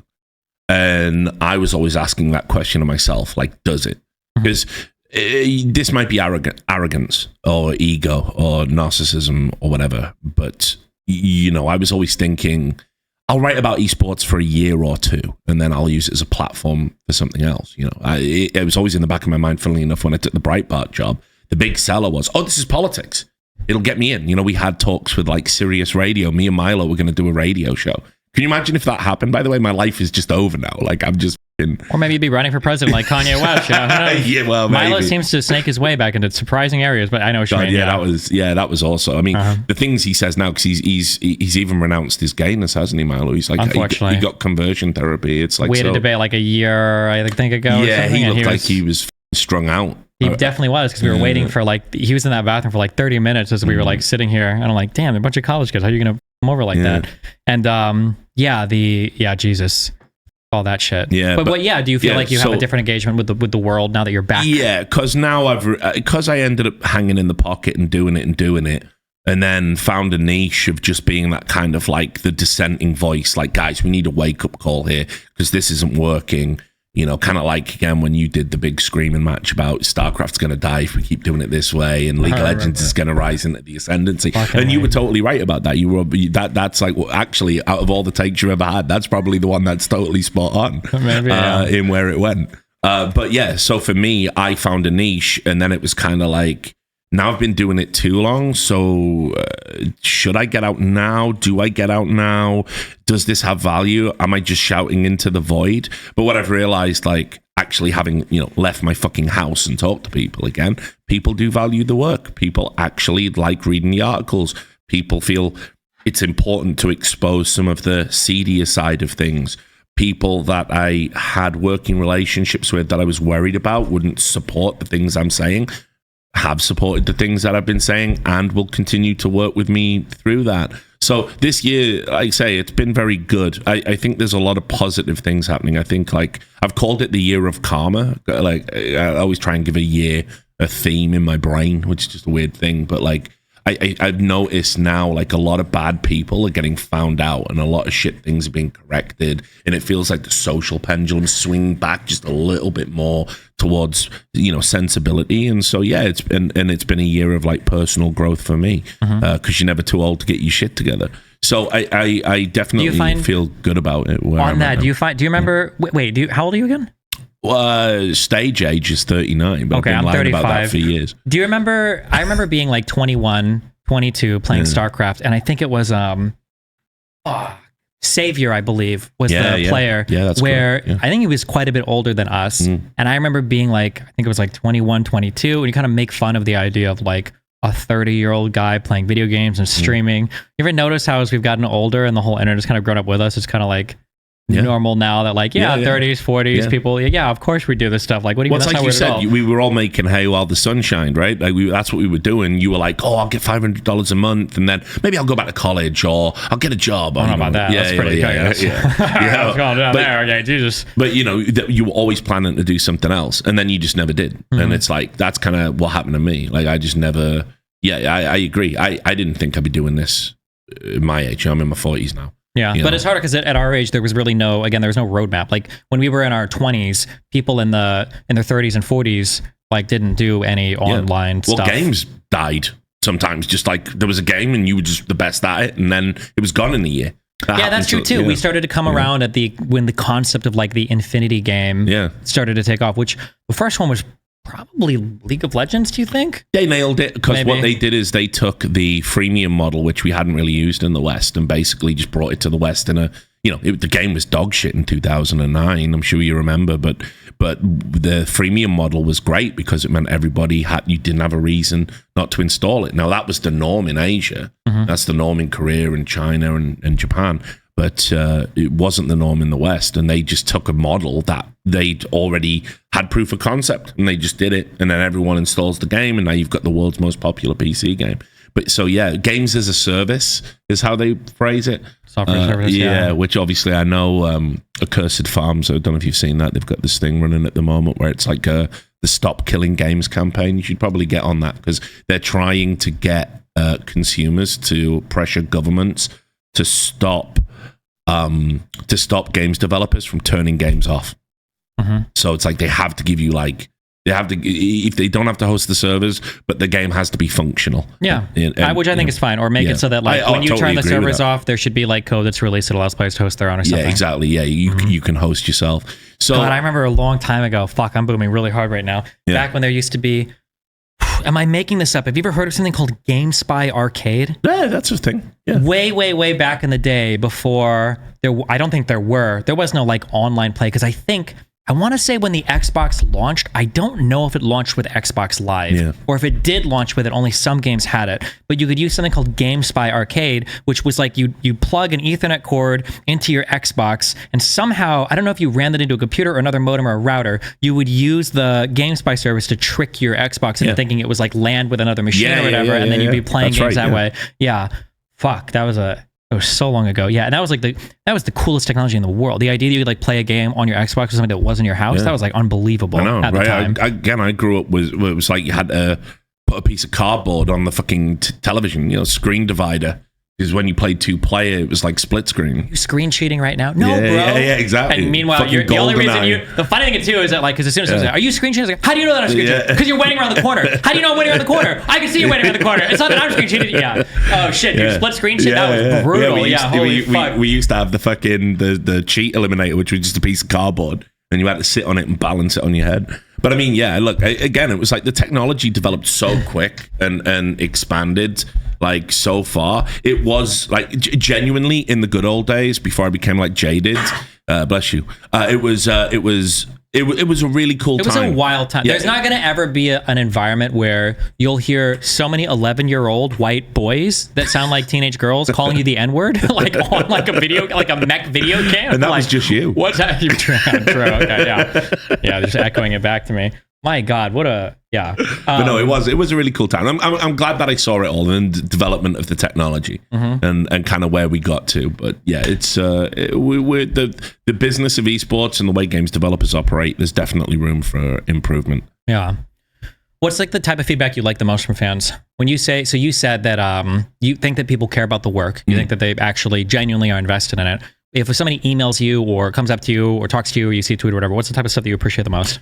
The best recurring message is, I work a shitty job that I fucking hate, and I do 12-hour shifts, and you make videos that last forever because you never stop talking, and I can listen to them while I'm at work, and it makes my shift feel quicker. That's the best feedback, because I've worked those jobs too, and I know you've worked some shitty jobs in your lifetime as well. And I think anything that gets you away from the drudgery. Because, again, just to go a bit lefty on it for a bit, I don't think we're meant to work these fucking jobs. We're not the human species. We're not meant to be doing that. For so many hours. I will say, though, fuck today's people, because back when I was working that shit, it would have been you too. We didn't have, these fucking MP3 players with 50 billion fucking songs on them, If you had a cell phone that could hold music, it was 12 MP3s, so you'd have to listen to the same fucking album over and over again, or you'd have your fucking Walkman, and if you could splurge for the extra $30, you'd have the skip proof, the 45-second skip proof, so if you jiggled your shit, CD, it wouldn't skip your thing. Yeah. Oh man, there are no fucking podcasts or internet or any of this shit to listen to for hours and hours while you work. Yeah, Jesus. Yeah, and so that's a very real thing that I hear all of the time, particularly because my audience is a little bit older. I don't know, where's your audience at age-wise now? It's gonna be, I think Are you on TikTok?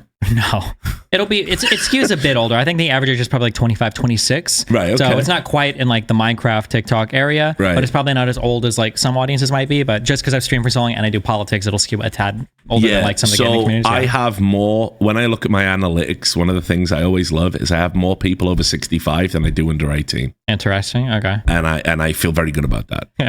Because it's I don't know. I don't think I've got anything. I don't know, you're fucking young. Go figure your shit out. You shouldn't be listening to me. I'm the things I'm talking about. They're either going to go over your head or you're going to fucking reflexively disagree. And I've said this, everyone hates this opinion, but I just think Twitter and social media platforms, I think they should all be 18 plus. I don't want to ever see a teenager's opinion. There's no reason. It's a crime against me. Like I never want to see like a 14-year-old's take on like politics or the world. You don't know what the fuck you're talking about, and it's fine that you don't. Yeah, but talk about it with each other. Yeah, 22. Exactly. It should be 22 plus. Yeah. Or you know, like what I'd love Elon to do is make like an X. The funny thing is, you could make an edgy joke. I'll let you do it, but an X for people under 18, and they just go there, and it's like kiddie X or whatever. And that'd be a great platform. Yeah, and they go there and they talk there, and the adults get to fucking talk, because that's the other problem with it. It's like, I think all that shit should be fucking age gated. I think it's like an absolute nightmare. So I just can't imagine that. Like, damn, like you could go home and that was like your break from everything, and if you didn't want to go out, whatever. But man, being connected 24/7 to every fucking social thing going on, like all your friend groups, God, fuck all that shit. Yeah, I remember the dating standards changed so fast when I was in school. Even around like you could date somebody and you'd call them on the phone and you might only see them like, because I went to an all boys high school, so no girls in my school. So maybe you'd only see your girlfriend like Friday, Saturday night or whatever. And maybe you'd only talk like every few days or whatever. Like you wouldn't call them every single fucking day, except for if you just started dating some girl you were obsessed with them. But how quickly the standards changed. I want to say it was within like 6 to 12 months where it was expected that you had to be texting constantly. Yeah. And if somebody texted you, and now as I say that, people are like, wait, what do you mean? Because now you absolutely have to text constantly. Like the idea of going like 24 hours without responding to a text from like a loved one, like they're calling 911. Yeah. What does it mean? Like, just, I don't know. They're doing other shit. Relax. It's a lot. Yeah, it is. But yeah, anyway, so my audience is a little bit older. They're a bit more, you know, not boomers, but they're people that have come through esports. They've got jobs, they've got money. Sometimes they've even got families. And again, I think there is an underserving to more like people like us who've grown up with gaming and grown up with esports, and now it's our kids that are going to play it and engage with it. And you know, I love Nathan to death, but watching him watch Stimpy, the Minecraft person, or I feel like such a oh my god, did you ever see that movie Fall Guy? Yeah, with Gosling, right? Wait, is Ryan it Gosling? Is it Gosling? Or is it the other dude? I know which one you're talking about. Yeah, Reynolds. Ryan Reynolds. Sorry, Well, you know, that guy. They all look the same. For the first time in my life, because Pokimane was in that movie. When he came walking into the theater, I remember talking to Nathan, because every time, even when he was like younger, now that he's getting older, he's actually into politics a little bit, so we can talk about it, which is cool. But like younger him, he's like, I'll be with him and his friends, and he'll be like, yeah, my dad does like politics, so it's just really boring and he cusses a lot. So, and he'll always like message me like, oh dad, like you said you know like gamers and stuff, right? And I'm like, oh yeah, like Idra and Hawk and these old dudes. And he's like, do you know I don't even remember the names. It'll be these guys. I don't even know the names. It's not even like Mr. Beast. It'll be these other like Minecraft people, or God, I wish I could remember. But like I remember after watching Fall Guy, I felt so happy because Pokimane was there, and I was like, and after the movie, I was like, Poki, I need you to like talk to my son for a little bit, because like show him that like I know cool people. And I'm like, Nathan, the girl on the screen, look, your dad's friends with this person. And I'm like, yeah, me. Yeah, they're all so much younger now. And then you can be like, I'm a pro gamer, and they're like, what games? And it'll be like StarCraft, and they'll be like, was that like a battlefield like near Stalingrad for World War II? Like, what are you even talking about? It's like, you okay? No. Yeah, they don't have good games. Yeah, like what we had. But again, it's like there's the group of people that applies to, who have their own kids who are now getting into that stuff. They're totally underserved in terms of like content. You know, like where do you go if you care about like esports and you want an adult take on it? There's not really a lot of that. People don't really talk about it. Sure. So I try and serve up that niche. Like I'm less interested in what happens on the server now. I'm more interested in what happens in the boardroom at these companies, and who's making money, and you know how the business is going to work. And I don't think a lot of people really talk about that. Although there's a pretty good generation of journalists in esports right now, even though they're all going independent because no one's making any fucking money on this stuff. So have you talked or interacted with Paul Redeye at all? Not for a long time. He had a weird thing. He got cancelled. Did he really? Yeah, Redeye got cancelled for being a quote bully, and it was the person that cancelled him essentially by claiming he was a bully did a really cynical thing. There was an esports Me Too movement, because of course there fucking was. I mean, we know all the fucking weirdos in this fucking space. Like that was a long time coming, and we got a lot of the weirdos, particularly over in the fighting games community, I might add, but in other mainstream esports too. And then what this guy who cancelled Paul did is he cynically said, oh yeah, and it was at the end of the Me Too movement, and we're going, bye Me Too, and then he went, yeah, Red Eye's a bully, and then it was a front page thread, and then everyone was kind of conflating it like, oh yeah, we're getting rid of all the assholes, yeah, and not just the Me Too guys. And then Paul came out and denied what he did, and then somebody else came out and said that like he'd hit them at an event or something, like gave him like a little Jeremy Clarkson style, dig or whatever. Okay. And yeah, he got really depressed, and it was really sad. And we haven't talked in years. Had him on a live stream, and he just likes to sort of tell stories about the good old days at Esports. And then I haven't talked to him in a while. And yeah, he got cancelled, bro. He got fucked over. Did you ever give a take, or were you active at all at the time when Too Good got axed from that event? Yeah, the Shanghai Major. That was fucking classic, dude. I've actually seen James in person since. Yeah, he does a lot he's in Stockholm now, I think. Yeah, well, he's got his new game coming out soon as well, because he's like doing another Diabotical, I think. Mm-hmm. But yeah, he randomly turned up to a DreamHack I was at, and he looks like fucking Gandalf now. He's got like long grey hair, Mm-hmm. So it also makes me feel old. But yeah, I mean, like basically, I know for a fact that so first of all, he was totally out of pocket on the broadcast. It was massively unprofessional to basically allude to Chinese firewall censorship. True, but also, and the porn it's too joke. Good. What do you think going to happen? Yeah, but they also hired him and say whatever you want. But you can't say whatever you want in China. In fact, I would go so far as to fucking say, out of all the places that you can't say what you want, China is probably known for being the place you can't say whatever the fuck you want. But he did it anyway. But I also know he was trying to get talent and stuff to like, I don't want to say unionize. That's like, but get their worth, get more money. And he was definitely doing that. What he put out in that 42-page manifesto. Everyone has a manifesto. Everyone puts out a Google Doc these days. Yeah. But when he put that out, he wasn't lying, because I knew he was doing that. And I'm sure Valve didn't like that all that much. But what's interesting is Valve did squash the beef pretty quickly, because he came back to a TI. But I think he could have gone to the one before it.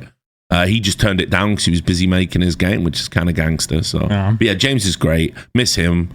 I mean, like, out of all of the people that we used to fucking hang out with, all the kind of unfiltered regulars, it's like, you said it before we went live, like, how many fucking obituaries are we, it's fucking sad, like, dead people, like fucking... You still, obviously, so me and him are, I think, still eternal enemies. Do you communicate at all? Do you do anything with Thorin or Monte Cristo anymore, or...? Yeah, they started their own company, their own content company called Last Free Nation, which loads of people got upset because they said it sounded like a militia.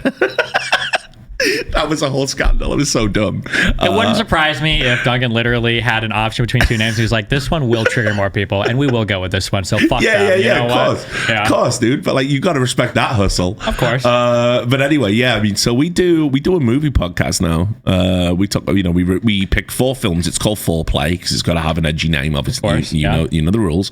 And we pick a movie. We pick a movie genre, and then we pick 4 movies in that genre, and we review them each week. And that's been going well. What were the last 4 movies you reviewed? Would you do 4 movies a week? 4 movies a month. Sorry. Oh, okay, go ahead, yeah. So it was like, we did Sneakers, which I thought was dog shit. It was heist movies. So we had Heat and like Dog Day Afternoon, and and the fucking Thomas Crown Affair, which is fucking garbage. So, but yeah, it was that's a lot of fun. And then we do that thing, the 4 Horsemen, where we LARP as the saviors of esports, and we bring a guest on and we pick a topic and stuff. And that's people like that. That's kind of replaced Live on 3 a little bit as the kind of industry podcast. But yeah, look, I am trying to be just less terminally online. And so I stay away from Twitter a lot now. I just tweet my work. I just do, the tweet and drop it. Like, here's my next content. Have you replaced it with any, like, do you do like real life stuff now, or do you just like not stay away from like, social media? I lost a lot of weight lately. I got really fat. I mean, I'm still fat, but I got fat. I would say like unacceptably fat. Okay. This is like kind of like, chunky fat. Like you're not ashamed to go out fat. I lost 25 pounds recently.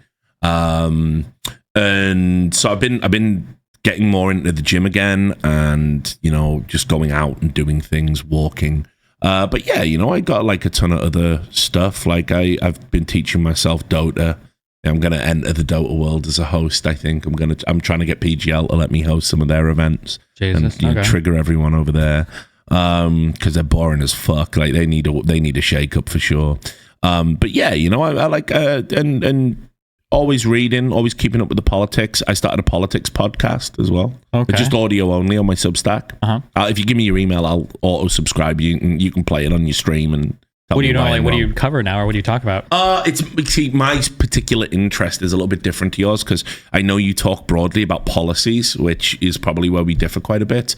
Although I do that, but I'm more interested in how the media covers things, because I think America has like essentially state media now. Like, you're one step away from like a North Korea or a China or a Russia. It's like it's this close. Okay. because Fox News was so broadly successful with what it did. And like, I remember when I went to university, you know, we all used to use Fox News as the example of biased media, but everyone is Fox News now. And there's this alarming trend that really grew under the Obama years, and that was that you have White House spokespeople becoming journalists, and you have journalists going and working at the White House on as campaign, you know, coordinators and stuff. And that used to be something that happened rarely.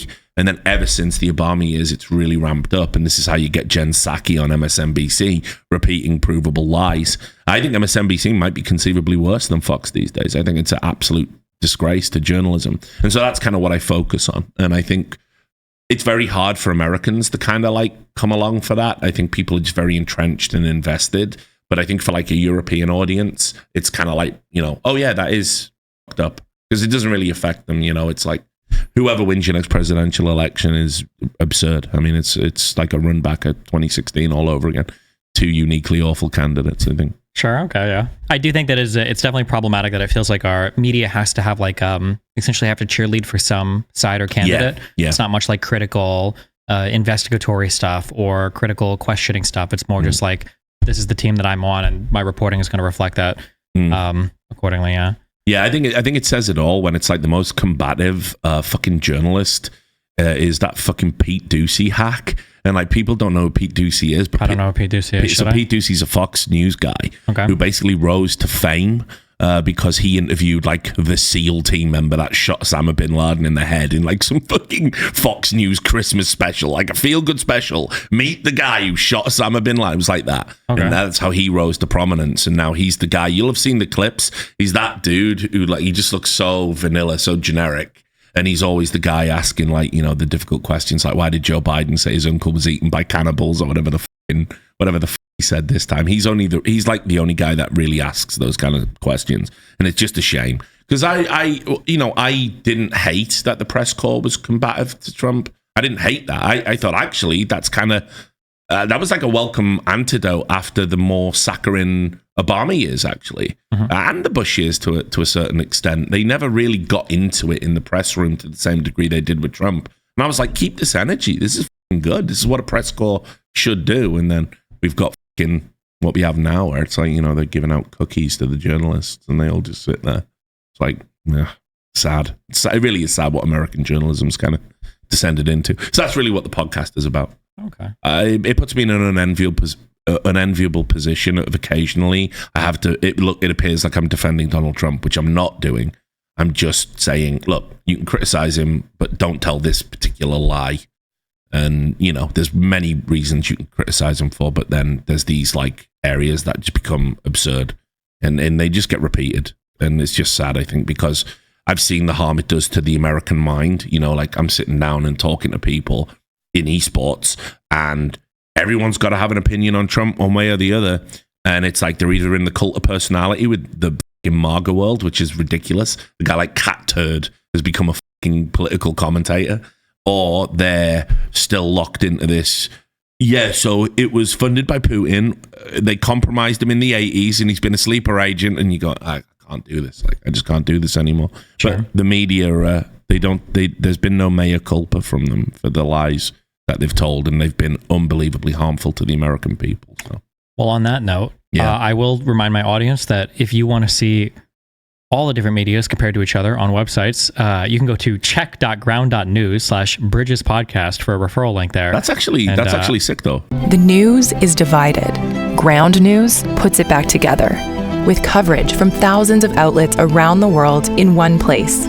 So you can spot sensational reporting, no matter what side of the political spectrum you're on. Beside every headline, you'll see who owns the source, how reliable it is, and if they have a political bias.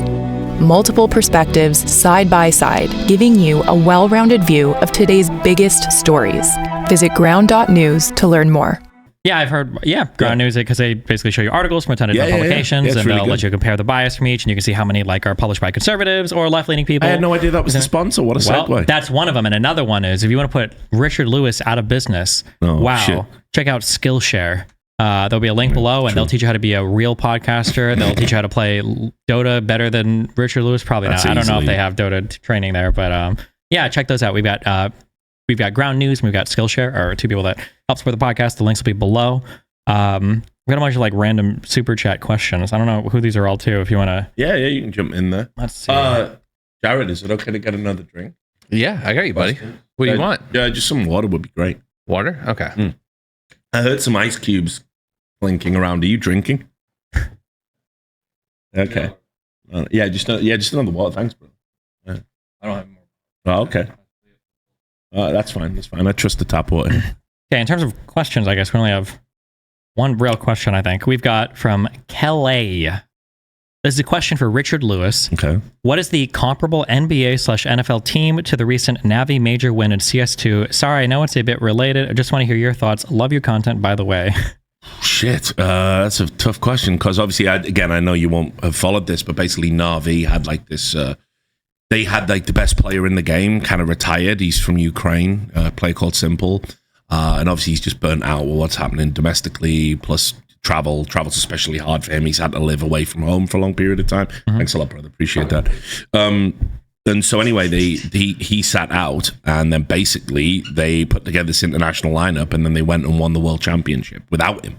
So that's a very fucking hard comparison, because there's not many NFL, NBA teams. In what game? This is in Dota? Counter-Strike. Oh, Counter-Strike, okay. Yeah. Was that would that have been like a huge payday for him? Did he get like super fucked by not...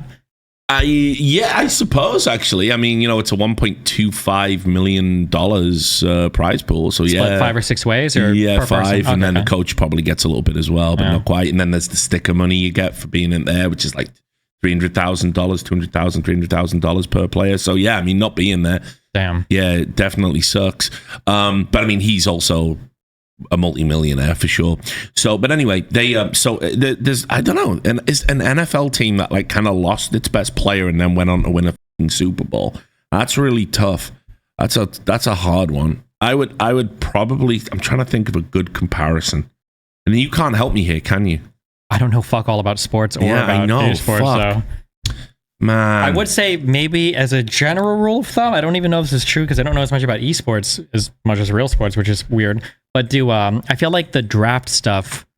So do you know anything in the United States about like college American football? Yeah, of course, yeah. So NFL drafts now, wasn't it? Like it's happening today, I think. No, 2 days. So for me, I personally, I don't know if this is a valid sports or not. I liked college football way more than NFL football, mainly because Nebraska didn't have an NFL team. So that is a big part. But also because like in college football, one of the really cool things is to see like your freshmen, your star players and everything evolve over time and like the teams improve over time. And you'll see like, this guy, this defense, this offense were really good last year and not many players are graduating. Like seeing that evolution was cool. And even for the little bit I was interested in football, trying to get into like NFL stuff where it's like, okay, well, it's a new draft, it's a new team. Like, what does it even mean to be a fan of this NFL team? Like, I don't give a fuck. So I feel like for NFL or NBA, it's not the same as even for like League of Legends, like seeing like, oh, like Afromoo and Double Lift and like all the players on like TSM or all the players on CLG and these guys that all like stream together and talk to each other.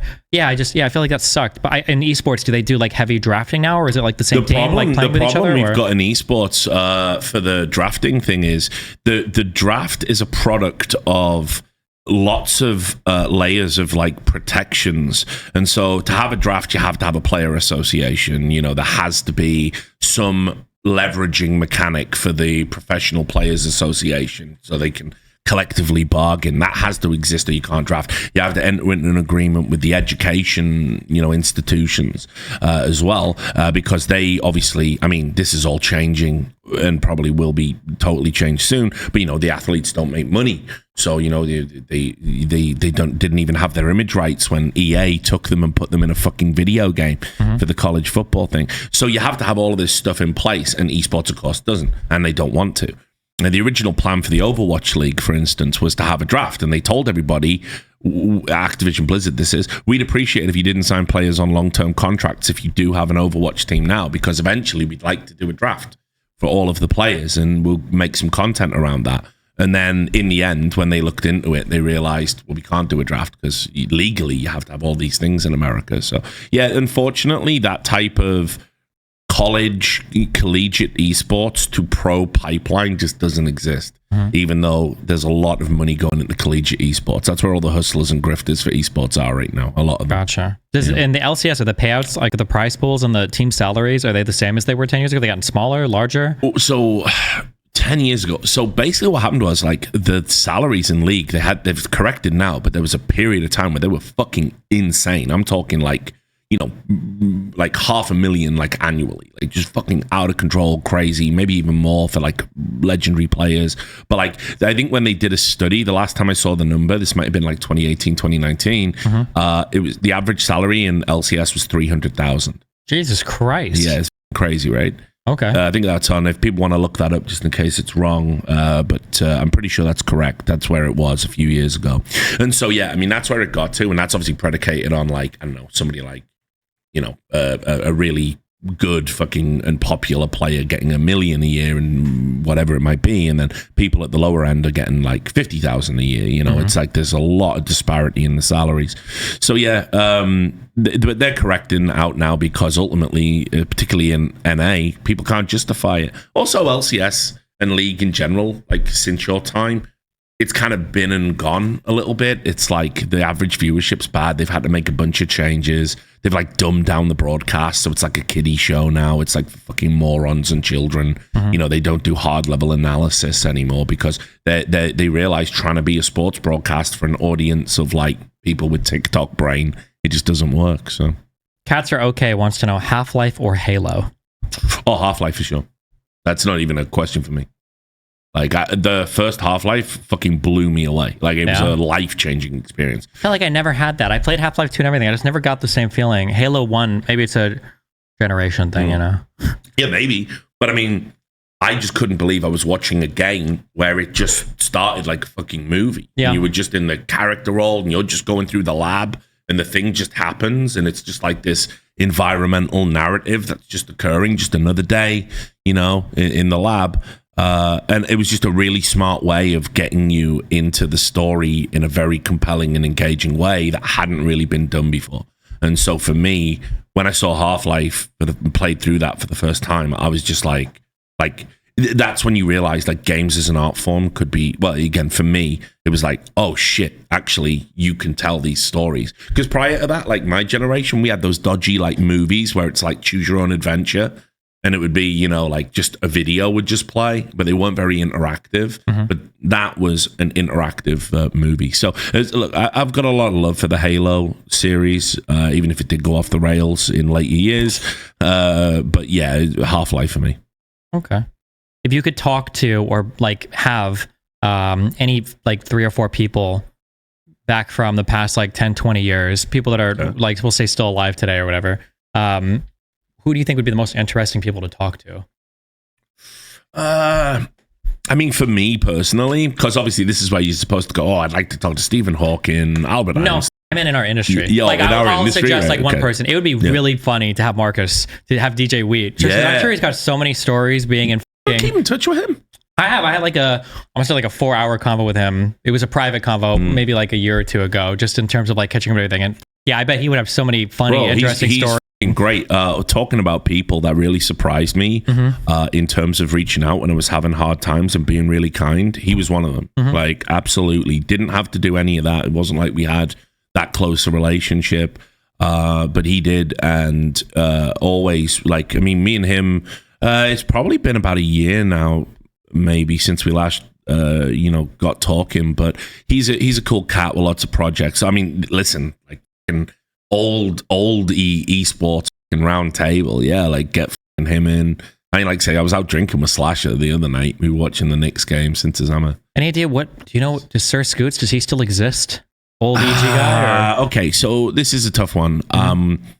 Scott did something pretty revolutionary in the field of esports in that he was instrumental in creating the first players union for Counter-Strike, CSPPA. And it was a big deal because we've never done it before, and I'm sure having been a pro player in an esport before, how bad things can be. And there were so many people. I think I remember Scooby, was that a League of Legends player? I'm making this up. I know so many people were talking to me and other people like at different points in time in League and StarCraft trying to get these things going, but they never seemed to ever get off the ground. And and so it was always important, I felt, for like Snoopy, sorry, Snoopy, Snoopy. Last time I saw him, he was working at Facebook. Okay, he did okay. He looked out on the whole thing. He's probably in Web3 now, like everybody else in tech. But anyway, there was a bunch of people who came together. But Scott was the driving force. And then, unfortunately, the CSPPA didn't live up to expectations. They were essentially moonlighting as a union when, in reality, the guy who was running it, who was this controversial dude from Denmark called Mads Olsen, sorry. He was running an agency and using intelligence he would get from the union stuff to get players to bargain for better contracts. And it was like double dipping and weird. Okay. And I called them out on this. And I think Scott saw that as a betrayal. Because he'd worked so hard to build it. So unfortunately, me and Scott haven't talked in a long, long time. Damn, okay. Did you ever have a relationship with like Emmett or Kevin, old Twitch guys? Well, Kevin Lin? Yeah. Yeah, I knew Kevin, yeah. Yeah, Emmett Shear is a asshole. I was talking about him. The bow tie wanker. Yeah. Yeah, he's a fucking idiot. Did you ever talk to Justin, the Gun Run much? Yeah, Gun Run. He pioneered live streaming, bro. Those fucking... Or not that Justin. I know you're talking about Justin... I don't want to guess the last name. Right? No, different. Those are two different Justins. Okay. Justin the Gun Run did a lot in terms of tech. But the guy that had the camera on his head, that was a different Justin for the Justin TV founder. Have I merged two people? Because I thought I remember the Gun Run backpacks you could buy. He did do the backpacks too, yes. For the live streaming thing. I'm sorry, hold on. I'm in a different timeline. You are right. He did do the guy who started Twitch when it was called Justin. Right, that guy's name was Justin. He had the camera that got his head. Yeah, because Gun Run made those sick backpacks. And guys like Ice Poseidon, I think, used them at the start. And it, like the fucked up CX era of live streaming wouldn't have been possible without Gun Run, which is one of those terrible unforeseen consequences. I remember the pictures of there was this legendary picture of Ice Poseidon streaming, talking to a girl on like the side of the street, and he's holding like the huge fucking rig shit, like talking. It's like, bro, Jesus. Yeah. So I mean, but like he'd be a cool cat. I mean, Marcus definitely. I miss fucking Robert Olin from DreamHack. Oh, DreamHack, the DreamHack guy. Yeah. Remember when he used to come on and just say that he said some outrageous shit on Unfiltered, bro? Did you ever talk to? Was his name Giovanni Sundanced? Yeah, still talk to Sundance. What does he do these days? So MLG got bought by Activision Blizzard, and they said, "Oh, we're gonna let you run all these cool events, and it'll be like the old MLG. Hey, you can even do rival games." And then they just did fuck all. Damn. I don't even think they let them produce Overwatch. No more booth babes. Well, no. And what had ended up happening was the reason they bought MLG wasn't even really for the production team. They bought them because they wanted to flex on Twitch that they could take all of their games. And they bought it for MLG.TV, essentially. So they had their own streaming platform. That was what they were doing. Because people probably don't know this, but Activision Blizzard basically said when they got that $90 million 2-year deal for the Overwatch League rights, which killed broadcast rights deals, among other things, they basically threatened Twitch with saying, we can just take all our games off your platform and we can have them exclusively streamed on MLG.TV. I remember this because I think me and Paolo, Root Cats, I think we had one of the first programs on MLG TV. Yep. And we did a tournament or something for StarCraft casting way back in the day. Oh, yeah, I remember that, where they tried to get that MLG TV off the ground. Yep, so that was that. But I still talk to him. So anyway, they went and created something called Esports Engine. Okay. And they were a white label production company. They were doing like the Call of Duty League and a bunch of other cool shit. and they had some of the best people because they had all the MLG crew plus extra people they recruited. And then the Saudi Arabian company Savvy Gaming, they bought Esports Engine, gutted it, fired everyone. So they're done, unfortunately. So Adam Apicella and Sundance, I mean, they've made a fuck ton of money. I mean, Sundance was already wealthy. Like, he was fucking, I mean, you know, he's called fucking Sundance. He's from, like, you know, hippie fucking Californian people. So he's made a fortune. But yeah, I think they missed the life, and I think they want to come together and do cool projects. So you definitely see Sundance again. But this is the other thing, because I'm still in it, these people for you are probably, it'd be like cool to get them around the table and reminisce, but I still actively talk to a lot of these people. I'm really trying to think hard about somebody that was huge in esports, that kind of like came and went for like, you know, not a bad reason. You wouldn't want to bring them back. Sure. So that's kind of tough. It is tough. Yeah. But yeah, Marcus like what is a happened good to the Jared guy from Subway? I wonder what it'd be like to catch up with him. Yeah. Yeah, exactly. Like there's certain He names. subbed to our show actually after you mentioned that the Twitter for kitties that you wanted to make. Oh, so, yeah, he's back. Real excited. Yeah. I'll read one last question here from the super chats. Did you ever follow anything? Volk FTW wants to ask about Charlie's Moist Critical, his immigration issues with his team. I caught the tail end of this because I think it happened while I was on the road. But if I understand it, what ended up happening is he tried to get visas for his team and they were all declined. Basically, yeah. Yeah. And they're having trouble establishing like the legitimate authority that gives legitimacy or international credibility to the. Yeah. Which this is a tough one because obviously again, like Critical, I think I want to give him a massive shout out because Moist Esports, when Rocket League was being held in, which one was it? It wasn't Saudi. Which tournament was it? Dubai, Qatar. Yeah, it might have been a Dubai, but it could have been Riyadh. Actually, it could have been Saudi. Anyway, there was a tournament in one of these nations where, you know, the human rights is less than stellar, and Moist Critical said we're not going to go. Moist Esports said our team won't attend, and I did a tweet saying they've shown more character than pretty much the entirety of esports. So absolute credit there. But I will also say, in this day and age, failure to get a visa for esports these days is pretty fucking rare. There has to be usually like a national reason for it. Like Russians are struggling right now for obvious reasons. But I mean, I've not heard of anyone being like just flatly, broadly denied on the basis you're an esports athlete. Most people these days, if you're a competitor, you qualify for a P1. If you're an entertainer, you qualify for an O1. Yeah. And people in America, they understand like esports is a big deal. I mean, I'm doing more and more. I'm signing on people's applications more and more these days because I had 3 O1 visas when I was working on TV, and I know the process, and I've got 20 years in the business now.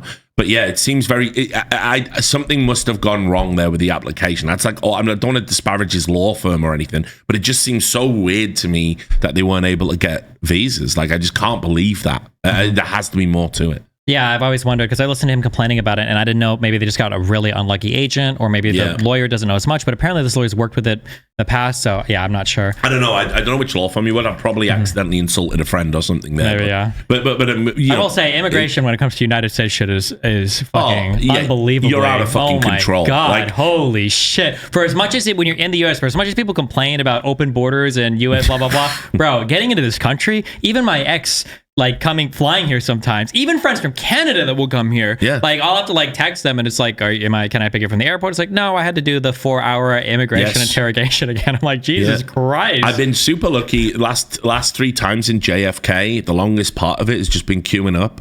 And because I've had the O1 visas in the past, they just generally like, what's your purpose? Blah, blah, blah. Like, and the last dude even said, welcome back. So that was kind of nice. But yeah, the first time I applied for an O1 visa, fuck me. They did this thing, RFA, where it's like further assistance? No, RFE, sorry, referral for further evidence. Okay. And I was waiting for like ages, and it was just like, we'd already submitted like it was like a 10,000 page document because you have to like provide examples of everything you've done. So they were printing out my articles and sending them, and here's a picture of him doing a broadcast and all this stuff. And it was just like they really kept me waiting for the first one. It was so hard, and it cost about $10,000. The law firm, who were immigration specialists. But yeah, it's like I get it. Immigration in America is fucked.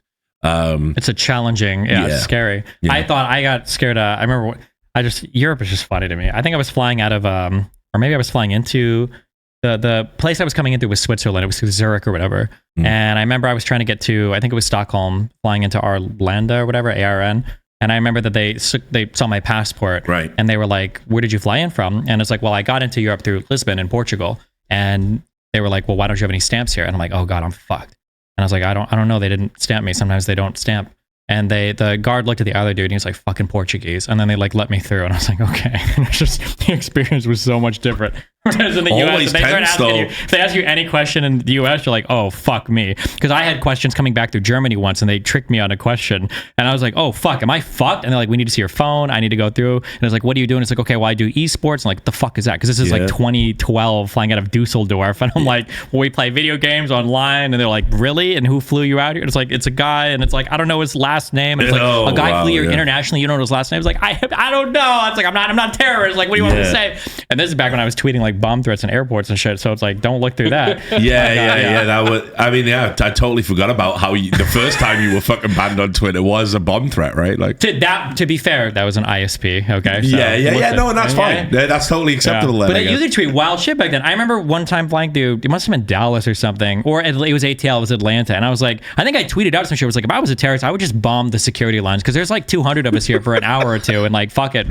I don't know how I didn't get like fucked for that. You should be on a no-fly list. What a wild time. Yeah, that was wild. But yeah, on that point, it was Germany that got me too, funnily enough. The only time I've ever been in the room and thought I was going to get my fucking salad tossed was in Germany. That shit humbles you too, especially because I'm always like, dude, I remember going into this interview because I'm like, I'm a smart dude. I'm not gonna get mind fucked by some, no offense, okay, some GED graduate fucking immigration officer. Fuck that. I remember they asked me questions coming out. They were like, "Oh, like, what did you do today?" Like, step aside, we're gonna ask me questions. Like, yeah, easy, okay. Like, what did you do today? It's like, well, I woke up, I came to the airport. It's like, oh, was anybody like touched your bags or seen anything or whatever? And it's like, no, my bags the whole time. It's like, okay, well, walk me through your morning. It's like, well, I woke up, I packed my stuff. I chatted with some friends for a bit, and then we drove here. I was like, oh, okay, did you like go to the bathroom or anything? It's like, yeah, use the restroom or whatever. Oh, okay, did you take anything with you? It's like, no, I just went to the bathroom, came out. And they're like, oh, did you drive to the airport? It's like, yeah. And it's like, you went into the bathroom, you said you didn't take anything with you, but you said you had your bags with you the whole time. And as soon as she said that, I was like, shit. No. And as soon as she said that, trap. my pulse must have skyrocketed. It's like, oh, fuck. And then that's when the more serious question's like, oh, who flew you out? And it's like, oh, God. Yeah, but as soon as I realized I fucked up on that part, I was so nervous. Yeah, after that, I've always been of the mind, I will never talk to the cops. Fuck me. I can't navigate the conversations. Yeah, holy shit. Yeah, they said, come to the room. They laid out my bags. They're going, you're traveling with a lot of recording equipment. What are you recording? And I said, well, I'm a journalist, so I'm doing this. And they were going, recording anything in particular? I'm like, yeah, video games. I was doing the same thing, like esports tournaments. And they were just like, fucking, you mind if we listen? Like, play, like a... And keep in mind also, back then, that was weird shit. Okay, video games were still for losers. Okay, you were still a virgin. Yes. If you did anything with it, and it's like, it's just weird. Nobody understood that. You go to other countries to do video game tournaments. It's not like today where it's like, my 16-year-old is a professional Roblox player. Like, yeah. They don't even fucking forget as well. The fact we were breaking immigration laws. That too. Also, we were also mega illegal because you probably shouldn't have been working in these countries. Yeah, no. Half these motherfuckers never reported taxes. You had like no official. I said this, by the way, like I've been trying, because there was a period of time where I was like very hostile towards esports. I just want the IRS to investigate what all those League of Legends motherfuckers were doing for 10 years. Yeah, we had the thought audit. Okay, where was the fucking league audit? I know that motherfucker didn't report shit on his taxes. Yeah. Wait, you're in the country for exactly like 59 days? Oh yeah, over and over again.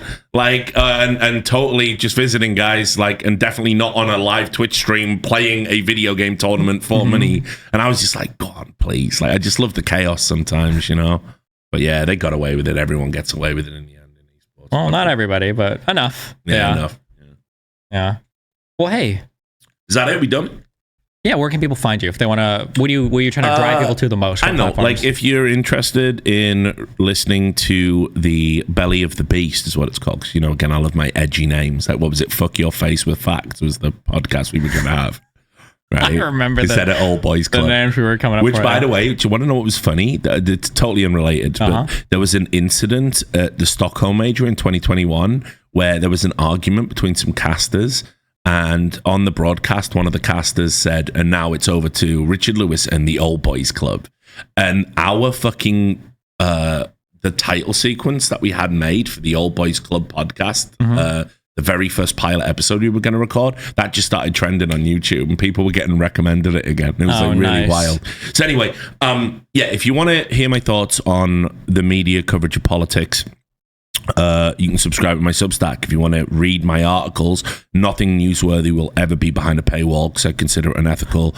You go to richardlewis.substack.com or whatever the fuck it is. YouTube, I'm on there now. I'm doing some of the stuff with some of the big content creators actually now that I'm back in the game. So look me up on YouTube. I'm always on Twitter. I don't tweet now. It's a bad idea. Steven's going to learn that one day. But you can follow me there too. So there you go.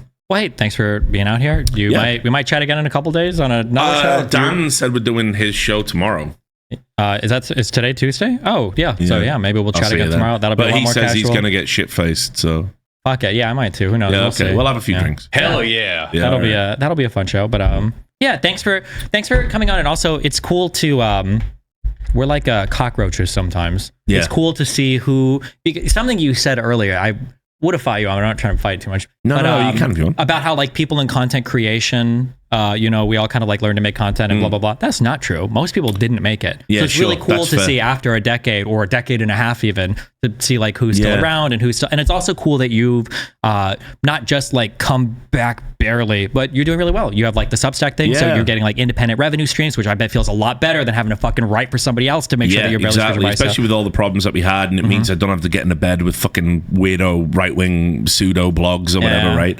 But I mean, it's the same for you, dude, because it's like I say, I mean, it probably, like, I think there were definitely some times where you would your own worst enemy in terms of like giving people ammunition. But then also, I think you've been very unfairly maligned in some other areas. As I said, I think you should be immediately unbanned from Twitch. I don't think anything you've said would constitute a permanent ban, considering some of the stuff they turn a blind eye to on their very own platform. And I was hoping that new Twitch CEO was going to kind of usher in a new era. I saw he was doing all these like interviews. Like, well, at least they've made it now so people can criticize my content without getting banned. So exactly. Yeah, so I can just leech off your fucking shit. Yeah. But yeah, it's just, I don't know. It's good that you're still here. I think you definitely have a very unique brain in the sense I couldn't cope with the shit you go through. I know enough about myself to know I'm too sensitive for that, actually. And keep in mind though, when you say too sensitive, you're talking about for like the most insane shit in the world. So because even doing what you do now, I'm sure you still get like a ton of crazy fucking feedback. But it's like when I would again, I would just never wade into like Middle East. I mean, I've talked about it on my politics podcast, but only just to say what I don't consider a controversial opinion. Like, if you can't condemn October 7th, you've lost your fucking soul, I think. But like, you're in the thick of it, dude. Like when I saw you and your boy Finkelstein, I was like, because he's like a lefty icon, man. So I knew what was coming when he called you fucking Mr. Borelli. Like, I just knew. And I was just like, I would just disengage with this. I wouldn't go back. I wouldn't do Piers Morgan. I wouldn't do this next thing. Although, I think in a beautiful way, it's kind of a distillation of the human condition. Because I could almost close my eyes and see DJ Wheat screaming at me about StarCraft as Mr. Finkelstein is shouting across. You know what? It's all the same shit at the end of the day. So but it's also a really long road now. And I'll say you're doing the shit you're doing now actually matters because, like I say, it's a sea of grifters. Don't always agree with where you end up politically, but why would I? I'm not you, and I don't have your experiences or your knowledge base. That's life. But I would certainly say I know you're not grifting. I would never call you that. That's one thing, and that's a rare thing in this political landscape, for sure. So, I mean, I'm glad you're still around as well, and I hope this year, if you get rid of some of these psycho fucking orbiters, we can hang out. Man, you came in I started Vyvanse like 7 months ago, and I've totally dropped all the. This has been the worst year for drama. It's been really bad. Okay. No psycho BPD girls, no crazy guys writing 100,000 word things trying to kill me, and it's been a good time. We'll see. Yeah. All right, but yeah. Thanks so much for coming. It's been awesome to reconnect, and I'm glad to see you're doing well. And hopefully you too, brother. Yeah. We'll like I said, we'll have a chill time tomorrow. We'll get some drinks. Cool. All right. The news is divided. Ground news puts it back together. with coverage from thousands of outlets around the world in one place. So you can spot sensational reporting, no matter what side of the political spectrum you're on. Beside every headline, you'll see who owns the source, how reliable it is, and if they have a political bias. Multiple perspectives side by side, giving you a well-rounded view of today's biggest stories. Visit ground.news to learn more.